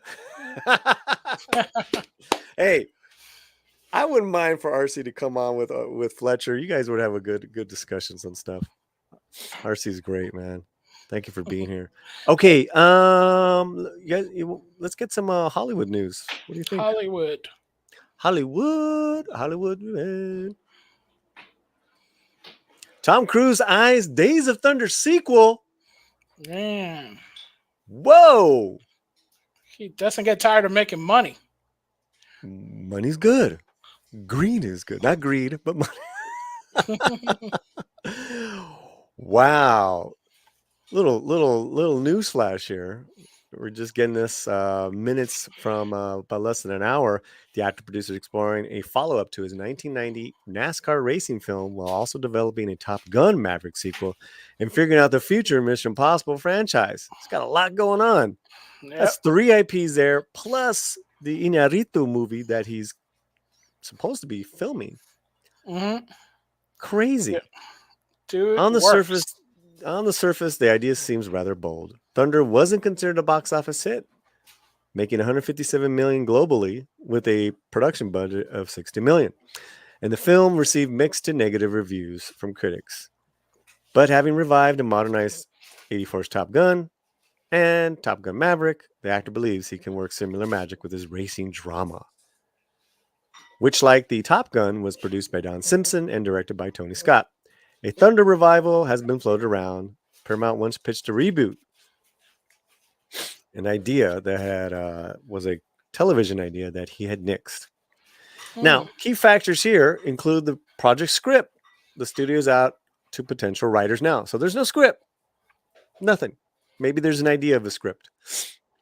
Concepts of a script. You like that? The 62-year-old producer, actor / loco has a packed schedule. Cruise is about to start shooting the Revenant filmmakers Iñárritu's mysterious next film for Warner Brothers Legendary, developing a Doug Liman movie for Universal that's set in actual space. And he's developing a sequel to Maverick, which Cruise and Paramount both consider a top priority. He's talking to Paramount about Top Gun and Days of Thunder, says an studio insider in the discussions who's familiar with that. It's going to be what comes together first in terms of a script. It depends on the idea and ultimately the script. I mean, this is like, all right, this is really a concept. This is like, we got concepts of a movie. Racing films have been rather fashionable lately. You got Ferrari, you got Ford versus Ferrari. You're going to have F1 coming out next year. Brad Pitt, and Brad Pitt is a film junkie. Excuse me, an adrenaline junkie. Right. So there's that too. And you had Keanu Reeves just star. I think it was in the Toyota, like those Toyota racing. He just raced like his first race. Everybody's getting the racing bug. No, you didn't. You didn't. Hold on a second, guys. Yeah, so let's see what you guys are saying in the chat. Julissa says, will Nicole Kidman be joining him? I know what you're trying to do, Julissa. I see what you're trying to do. RC from the NYC says, wasn't he in co-production with Top Gun 3? I think he's all about these, right? He was co-production in all of them. I mean, his schedule truly is like perplexing to me right now because I'm not even sure that they're done filming Mission Impossible. Right. Yeah. But he's got the thing where he can basically do it himself. Like he can just put some change in it, right? Okay. Well, let's get back to this, right? Because they're explaining all this right now. And like you said, with Keanu Reeves, Nicole Kidman. Then there's Mission Impossible, which is finally wrapped. Why does it do that? Which is finally wrapped. I can find my place again. The project has a long and difficult journey. Has had with a budget reporting. Como la. Start again. Then there's Mission Impossible 8, which is finally wrapped and is in post-production. The project has had a long and difficult journey with a budget that's reportedly approaching $400 million amid production delays. $400 million? What? Wow. While the franchise remains very popular, and the 2022 seventh entry, Dead Reckoning Part 1, drew largely rave, scoring 94% on Rotten Tomatoes. It wasn't a big hit. Nearly $300 million in budgeting marketing. The box office return was considered disappointing. Yeah. $566 million globally. So there's a lot here, guys. We will put a link to this story. But it says, I think Tom's in a good place at the end here. The studio insider noted, and I think Mission is going to be really good. It's going to have to be. I think we can all agree that he's going to have to continue making successful films if he wants to do something like this. Right. Right? Yeah. And those successful ones are Top Gun, Mission Impossible, and what was the third one? Oh gosh, I'm blanking out on it. Top Gun, Mission Impossible. I can't even keep up. Yeah. Keep up. Yeah. Well, his Reachers were made with a little bit of money, right? Yeah. Yeah, but and then if he wants to do any of the Mysterious Inarito films, those don't have to be a hit because that's gonna be more considered like this is my Oscar contender. Right. His other ones are gonna have to be be hits. Yeah, and it's not costing him that much, right? How much is that Inarito film? But let us know what you guys think. Thank you so much. Crazy. It's hard to do I'm trying to do a standalone segment without a mess up, right? So then I can clip it without having to edit it. This one I'm going to have to edit, just so giving you guys a little insight. So when I like my segments, I don't like dead air. What do you call it? Dead air or interruptions, or necessarily going to you guys in the live chat, because as a standalone video, that doesn't make sense unless there's something that makes sense with your comment. But then I had the dogs and Romy, and I was like, oh man, the elements aren't working. I'm gonna have to edit that one. Yeah, Dragon says, I thought there was already a sequel for Days of Thunder. It's called Talladega Nights. Talladega Nights. Ricky Bobby. Days of Thunder renewal. Interesting. Eyes wide shut too. Oh my God, no. And we got Steven166. Thank you for subscribing. If you haven't subscribed, please do check if you're subscribed and consider subscribing and becoming a member. Yeah, and thank you guys for the memberships. And we have a couple of MVPs tonight. Horseradish Power, top donor, top MVP of the day. Dude, thank you so much. That is just amazing. And it really goes a long way, man. We can't thank you enough. Any other fun comments? RC says the Reacher films have a second win on Netflix. Yeah, I did see. Yeah, that a lot of the stuff. Yeah, a lot of the stuff is doing really, really, really well. Absolutely. Risky Business 2, who left the dead? What happened? Risky Business 2, who left the dead hooker in Daddy's Porsche? Smiley face. Yeah. Yeah. Guido, the killer pimp. I know, right? That's hilarious. Interview with the Vampire Extreme. Dead Reckoning was one of the best in the franchise. Why it didn't bring the cashola is a mystery. Yeah, it was Barbenheimer. Yeah. That was Barbenheimer. Yeah. Well, it was sandwiched in between Sound of Freedom and Barbenheimer, so it had no shot. Yeah, it really got lost in that, which we were all surprised. One of the few movies I went to see it twice because family members wanted to see it. So yeah, very heavy in the action. I wouldn't say it was like as good as Rogue Nation or what's the other one? How was the other one? I don't know. 3, 4, and 5. The ones before it, the one that were so good, man. The one with Henry Cavill, and then the introduction of Fallout of Rebecca. Fallout. Thank you. Fallout, man. Yeah. So it didn't have that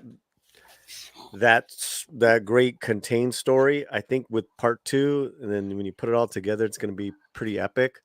Right. But yeah. Okay, cool, man. All right.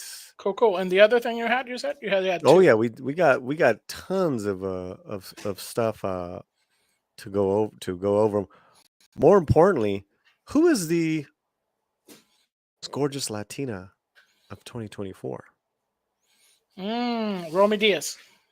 Well, besides Romy Diaz, Ranker, the most beautiful Latina and Hispanic women of 2024.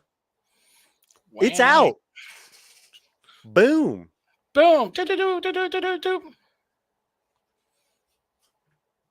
Discover the allure of the hottest Latina Hispanic women 2024, ranked by fans from all over the world. Wow. This ranking was established to recognize the physical beauty of these women that possess on and off screen, including actresses, singers, models, and more. This list of beautiful Latina Hispanic celebrity females, features just some of the all-time greatest beauties. All right, so I'm not going to read the next paragraph. You can cast your vote. So there's been 19,000 votes. I don't get the ranking of this. I don't know how Ranker works, but I guess you can vote. So what I'd like to do is I'd like to go from 10 to 1, and then we can change some of the. We'll the Latino slant will vote. What do you think about that, guys? What do you think about that, Fletcher? Nice. Let's do it. All right, so we're gonna go because we don't know. We don't know. Some say they're beautiful. We don't know. Some say they're the best. The best Latino actresses ever. They're the best. They're the best. We'll see. We gotta know. Number 10, Sofia Vergara. This Colombian beauty has been, doing her thing since the 90s. Absolutely. She ranked number 5 in the most beautiful full-figured women on earth. Okay. All right. All right. But number 10, I want to say that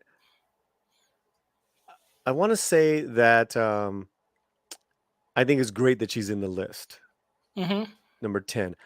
Let me see who's number 9. All right. Like, then we'll maybe we need to see this whole list here before we vote. Number 9, Shakira. Wow. Hips don't lie. Hips don't lie. Another Colombian. Man, do you think the Colombians paid somebody off in Ranker?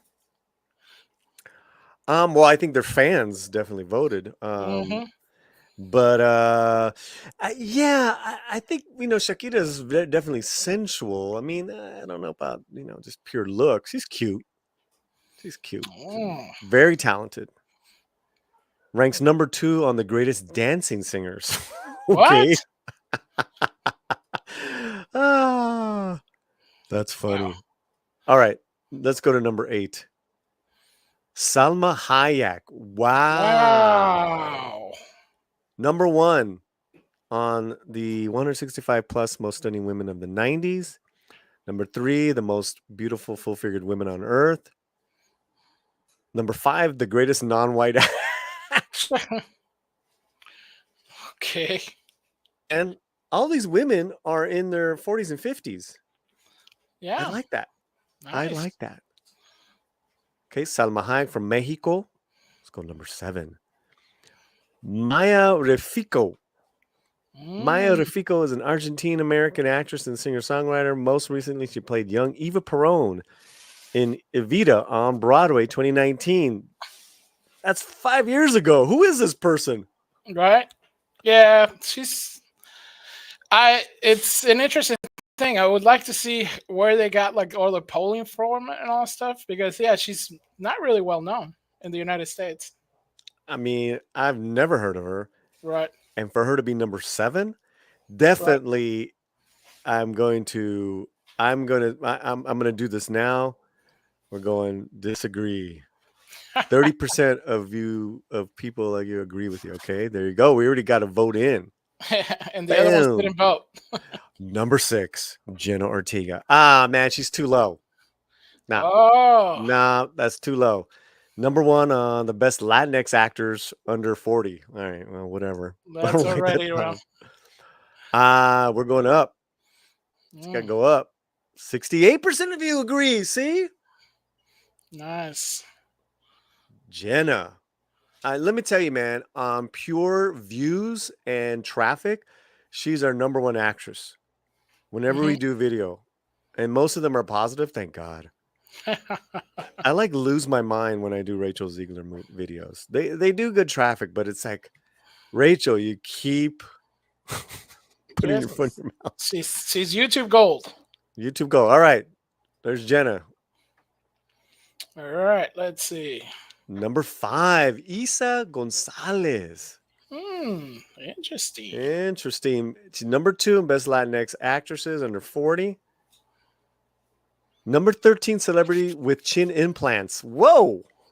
Oh, she's got more than chin implants, son. She's starting to look very different, especially when you see her talk. Dude, looks a little. Yeah. Have you seen her as a teen? It's like I've met her in person a couple times. Very sweet. I'm going to disagree. So I can restart. So we did the 30%. We're going to go back. Okay. Salma, Shakira. Shakira's going to go down for me. 32. And Sophia's going to go up. Oh, okay. 67. Salma's going to go up. Okay. Right, 68%. So a lot of people have the same taste as I do.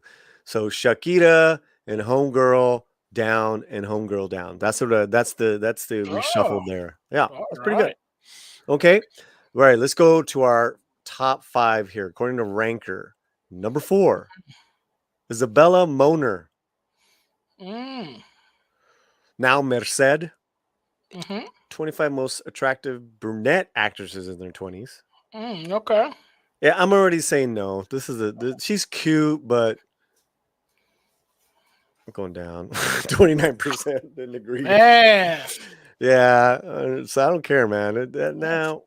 Who knew this was the controversial segment of the whole stream? Wait. Number 3, Victoria Justice. Now hottest we're getting models who are actresses. Nice. Best Latin actresses under 40, number 6. This is a hard no for me. Oh, no. This is a hard no for me. Oh, look, 31%. These people are crazy. Crazy. Clearly, there's some fans here voting. Oh, yeah, that's definitely. Yeah. To be number 3 also? Come on, man. Wow. Come on, man. Man. Number 2, Ana de Armas.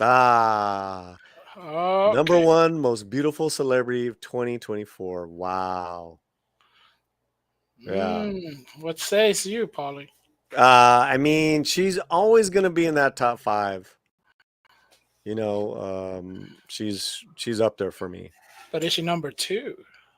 Depends on who number 1 is. It's definitely, I definitely go Jenna, Anna up there, top 5.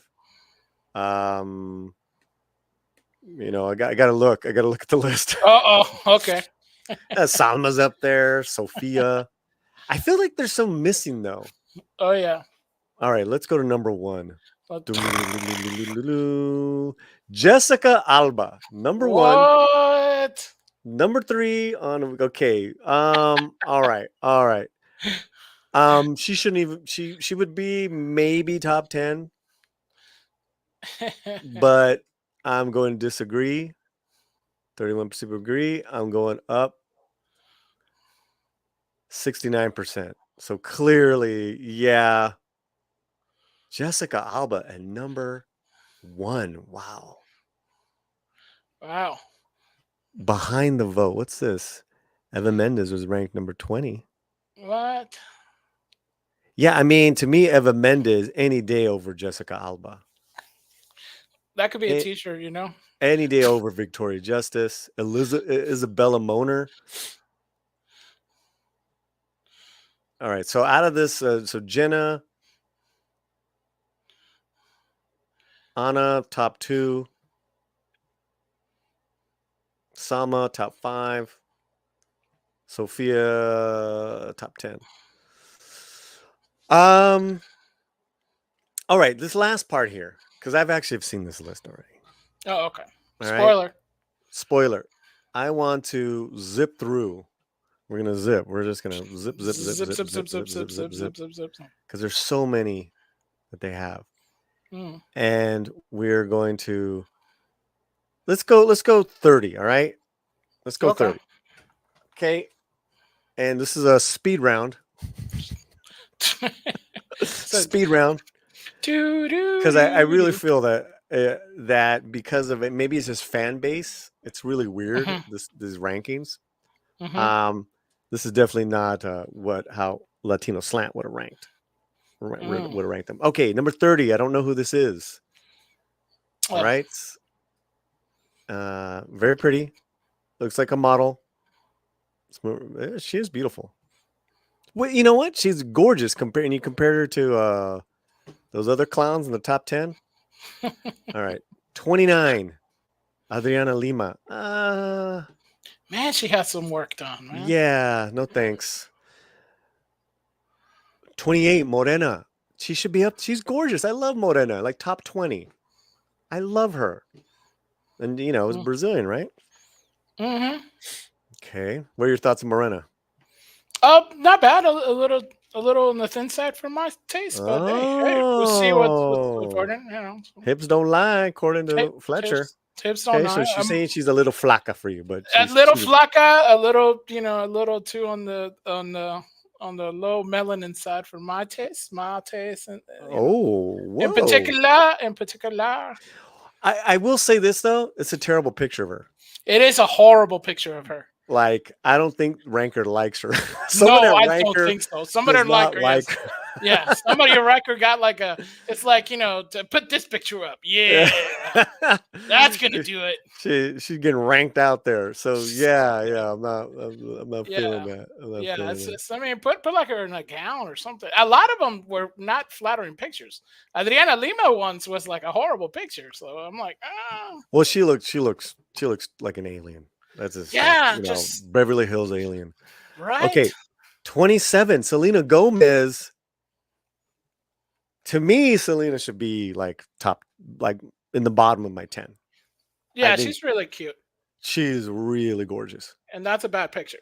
That is a terrible picture. This is supposed to be, oh my God. Right? I just terrible picture. No. Yeah, no. Okay, she should be, you know what? She needs to go vote. All right. 62% agree with me. See, there you go. See, all the 26. Ana Beatriz Barros. I don't know who this is. You're pretty, but let's move on. 25. Eva Longoria. Move on. 24. Becky G. Nah. I don't know any of these people. Nice. Are you gonna stop for Eva Mendes? 21. Too low. She needs to be she's like bottom top 10 for sure. For sure. Right. And she's I think she's just turned what? 50? Yes. Yeah. She's gorgeous, man. Gorgeous lady. Very classy lady. Very classy. Alessandra Ambrosio. Model, right? Model? These models look weird, man. Yeah. Models always have that weird look. Yeah. Yeah, this is whack. Okay, 19. Oh, what happened there? Oh, what happened? It's probably an ad. Stupid ads. Yeah. Alexa Demi. Don't know who this is. Cute. Nope. Cute? Cute, yeah, cute. You like her? All right, now we're seeing what Fletcher likes. Camila Cabello, number 18. No. No. I don't think she's cute at all. Natalie Martinez. Oh. Okay. No. Nice tan. Nice. Yeah, but bronceada. But also too the picture like doesn't help. Well, none of the pictures. Yeah, and see, because like you said, like with Selena, right? It's like, or even Eva, it's like a terrible picture, but we know how gorgeous she is. Yeah, well, I don't know if you can take a bad picture of Eva Mendes. She just has that quirky look on her and all that stuff. So I don't think you can take a bad picture. But I feel like that a woman has taken shows all the pictures, right? Really? They're really critical sometimes of certain people. So I think this she likes her because that's a flattering picture side. Yeah. So yeah. Man, yeah. All right. Number 16, Melissa Fumero. This is she's pretty. She's pretty. Mm-hmm. I definitely think she probably still stays in the top 30. Jordana Brewster, 15. Flaquita. Yeah. She's all right. Not 15. Definitely. Emmanuelle Chriqui. Hottest Canadian actress. Isn't she? Yeah, she's Jewish. How is that Latino or Hispanic? I think she's like, isn't she like her dad or something, I don't know, dog. I don't know. How's Jessica Alba, right? That is correct. I mean, when she looked at her thing, right. She has like no Latino in her. She actually has no Latino blood. Yes, no Latino, but hey. Yeah. We're just going to go with But Emmanuelle, she's She dated a few Puerto Ricans back in the day, so it's cool. It's all right. Natalie Kelly, I don't even know who that is. I have no clue. 13, wow. But that's a nice picture of her. Oh my gosh. No, what is that? Sophia Carson. But look at the picture, bro. I'm sorry. This is a lady taking these things, and she doesn't like some of these ladies. Yeah, this is terrible. That's a bad terrible. picture. You can't find a good picture of her. Come on. I don't even know who this is. I don't know, but that's a bad picture. We know that. I have no idea who this is. Yeah. It's a bad picture. Yeah. Come on. Number 11, Penelope Cruz at 11. Finally. No way, dude. Finally This is to me Penelope's top 5.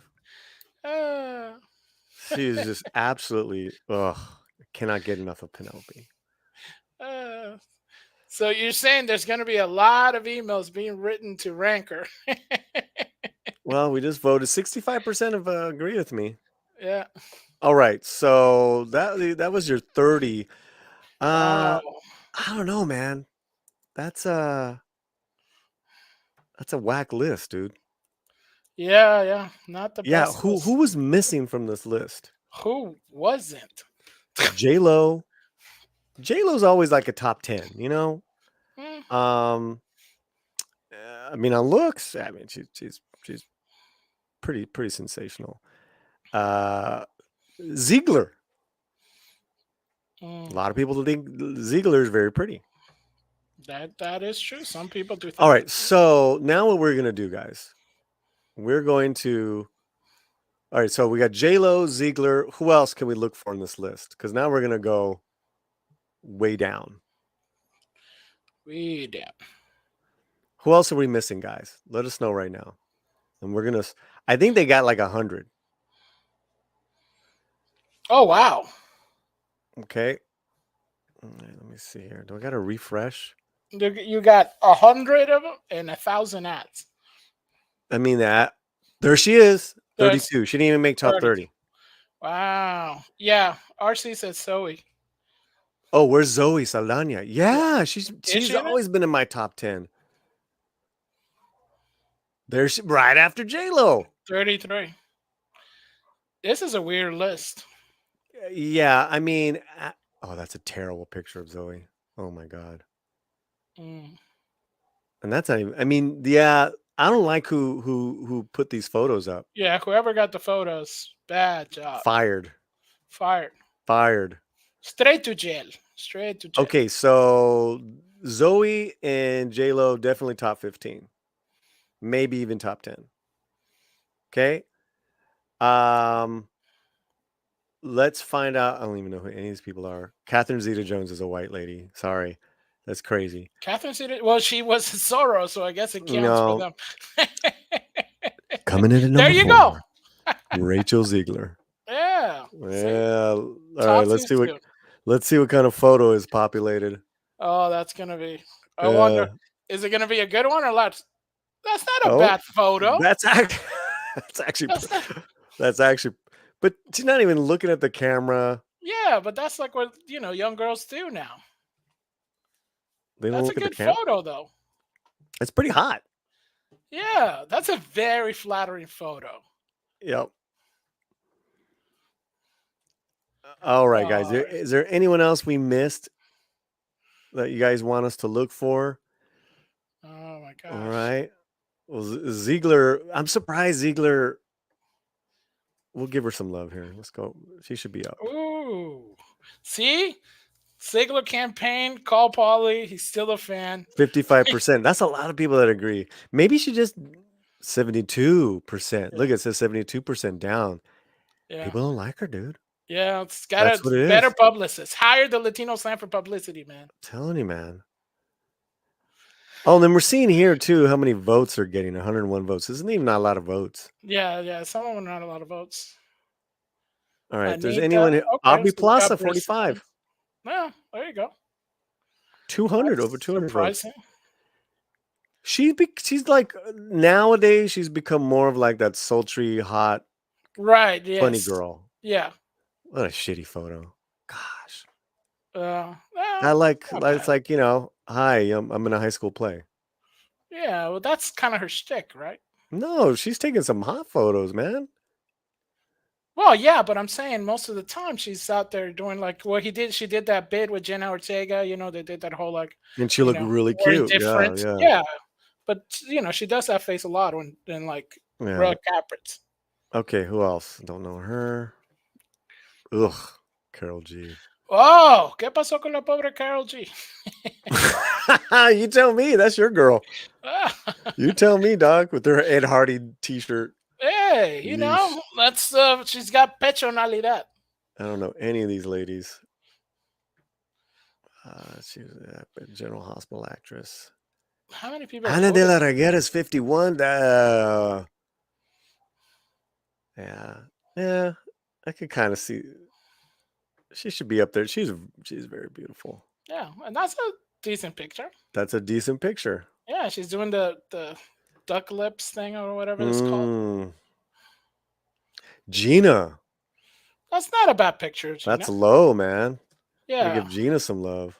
All right. Rosalia. Yeah. Her too. Well, she's been getting really popular. Yeah. Camila Bell. Mm-hmm. That's a terrible photo. Yeah. Dude, Annie Taylor-Joy, 55. She's always in my top 10. That's a horrible picture too. But it's a horrible picture, but she's also more of like top 10 actress, not just, beautiful. That's low, dog. That is low. Let's give her some love. 48% agree with me. Yeah, people weren't liking her. Mm-hmm. I think it's got to do with the photo, man. Yeah, the photo's terrible. Rosalind Sanchez. I love that. It's a very interesting photo, though. Terrible photo. Yeah. A gorgeous woman. Yeah. Janine Mason. Yeah. That's a better photo. Yep. Christian Saratos. Nice photo. Yeah, she's pretty. Yeah, she's showing the assets. I didn't like her Selena though. Carla Souza. No thanks. Rosario Dawson, 60. That's a horrible picture of Rosario Dawson. Wow, we gotta give Rosario some love. That is terrible picture. Come on, man, come on. She's a babe. That is horrendous. That's pretty good. Oh, there's a lot of Puerto Rican hate in this list. Wow. Aguilera. Maybe this was done by Tony. Kill Tony. Nice. Michelle Rodriguez. Oh my God, that's a terrible photo. That's a horrible photo. And I like her, man. I'm gonna give her some love. That is a horrible photo. Melissa Barrera, 63. Oh, and that is a terrible photo too. We're getting bombarded with crappy photos here. What? Whoa. Well, obviously somebody likes her, right? Wow. I mean, wow. Wow. All these Gina Torres. Gina Torres is low, and that's not a bad picture, but she's a gorgeous lady. Okay, we'll give her some love because that's Fletcher style. That's Yeah. It's still light skin for me, but that's all right. Benitez. Julissa Calderon. It's not a bad picture. That's not a bad picture. She's prettier than this. Yeah, but she is prettier than this. Yeah. She's prettier than this. I'm gonna give her. Yeah. Wow. Okay. So a lot of models and stuff. A lot of models on the bottom. Yeah. Oh, Leslie Grace. That's low. Poor Leslie, man. Leslie really suffered, man. I gotta tell you, man. When they pulled her out, when they canceled Batgirl, she was up and coming, man. She was in the Heights. Oh, I feel bad for her. Christy Turlington. Okay. Yeah. All right. America Ferrera 79. That's too high. That's messed up. 63. Agree with me. Messed up. That's a bad picture, sir. Stephanie Beatrice. She's so cool. That's too high. Oh. We're gonna cancel for this segment. That's all right. Whoa. Some of these photos, man. Yeah, and some of them are old photographs. Makes me want to just keep scrolling. Glasses. And glasses. So you got sunglasses on. Yeah, and that was taken in the 80s. Yeah. Misha Prada. I like Michelle. I like her a lot. What is this photo like behind a mirror or something? Is it terrible? And she's actually played Melissa Barrera's sister in the TV show Vita. She's actually better looking than Melissa. This Machado. shots fired. Just saying. Whoa, this list. Judy Reyes, friend of Melissa, of Romy's. All right. There you have it. Let the scandalous comments begin. Are you kidding? Wow. Because that is a terrible list from Ranker. But those are, according to Ranker, you know. I don't know. Somebody says Ranker should be fired.com. Man. There you have it. All right. Let me know now in the comments. Probably be one of our most controversial videos of the week. Okay, so you want to go with the comments or roll with the comments, and then we're gonna pack it up. Raphael, Latina's super beautiful too, so that will be hard. It is saying picking the top. Salma Thorne says Salma got to be number one. She's been number one for so long, man. Yeah. You know, like she's always consistently been. She's still the fact that she's like what, number 7 or 8. That's great. Yeah. There's so many ugly ones. Sophia was fierce in Esmeralda. You almost forget it was her. Who's that? Sofia Vergara. Griselda. Yes. Griselda. I think you meant, yeah. No one over 30 voted. Yeah, but wait a minute. There's a lot of people who are older on that list, Julissa. So it's kind of weird. That whole list is kind of weird. It's weird. Nueva Mendes, terrible. Well, she did come up. She did. She was 21. It's too low. I'm with Bootzilla. Yeah. Raphael says, Paul, you're heartless. How am I heartless, man? We just did probably the most kind of like toxic macho segment you could do. I have no problem with that. It's called being balanced. It's fair and balanced. Most of these pictures don't do them justice. I mean, those pictures sucked. Pictures are terrible. Terrible. The staff of this said, find me the worst looking photos. And, well, if that was the assignment, they passed beautifully. Yeah, because clearly someone was in love here with Jessica Alba. It was Jessica Alba, yes. They got a Jessica Alba fetish. It's a pretty photo, right? But you go to Ana de Armas, who's like renowned for her just sultry beauty. And you have this kind of like, you know, yeah. Meh. Exactly. Meh. Yeah. Colin Jiva says, where's Ariana Grande? Yeah, that is really surprising. Is she Latina? Huh? Ariana Grande is Latina? I believe their family's Cuban, right? Wow. Okay. And also it says, where's Battle Angel Alita? Rosa Salazar. Rosa Salazar. Yeah, man. Rosa's very pretty. Very pretty. That's weird. And then we got $5 from RC from the NYC, member of the channel. What? No, so down. This vote was rigged. DR was robbed. Angry face. Dominican flag. Telling you, we did a top 10 a while ago. We do them once a year, and in regards to acting. But yeah, Zoe's really way too low. Selena Gomez way too low. But that's just me. No, yeah. But thank you so much, RC. Yeah, you've been prolific today too. Thank you so much, everybody who gifted. Wait, hold on. And in 5, 4, 3, 2, 1, we've just passed the 4-hour mark. Tell me about it. My butt's telling me that. All right, guys, we got to wrap it up. Who's still here? Who's been here since the beginning, man? Oh my gosh, I think a lot of people. Julissa. A lot of people. Julissa, Ralph M. Right. RC's been fantastic. RC's, Billie Jean. I mean. Okay, let's just thank everyone that has become a member. I want to thank everyone that's gifted memberships. I want to thank our members. I want to thank all the super chats. Incredible. This was a great stream to take a break. We're going to take a break from live streaming for the next week and a half. No live streams next Monday or Friday, but we will have videos for you all next week. Oh, horseradish is still here. Oh, sorry. Oh yeah. It's like, hey, what about me? You're the top donor, dog. You're the top donor. Mi hermano. Nice. Mi hermano.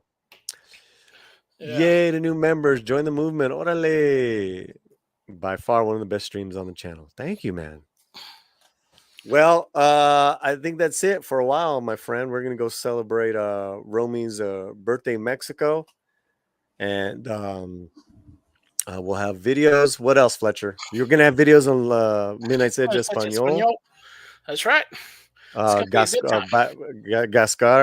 sent me a couple. Yeah, and it was just here. He was just hanging out in the chat. Yeah. What's up, man? Basco scenario in la casa. And we got let's check the latest here. Let's close it out.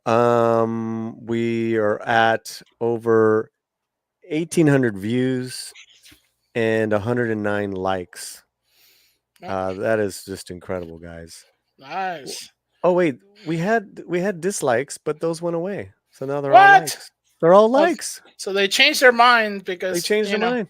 They must have been fans of Jessica Alba, right? Well, maybe that they weren't fans of Mariana.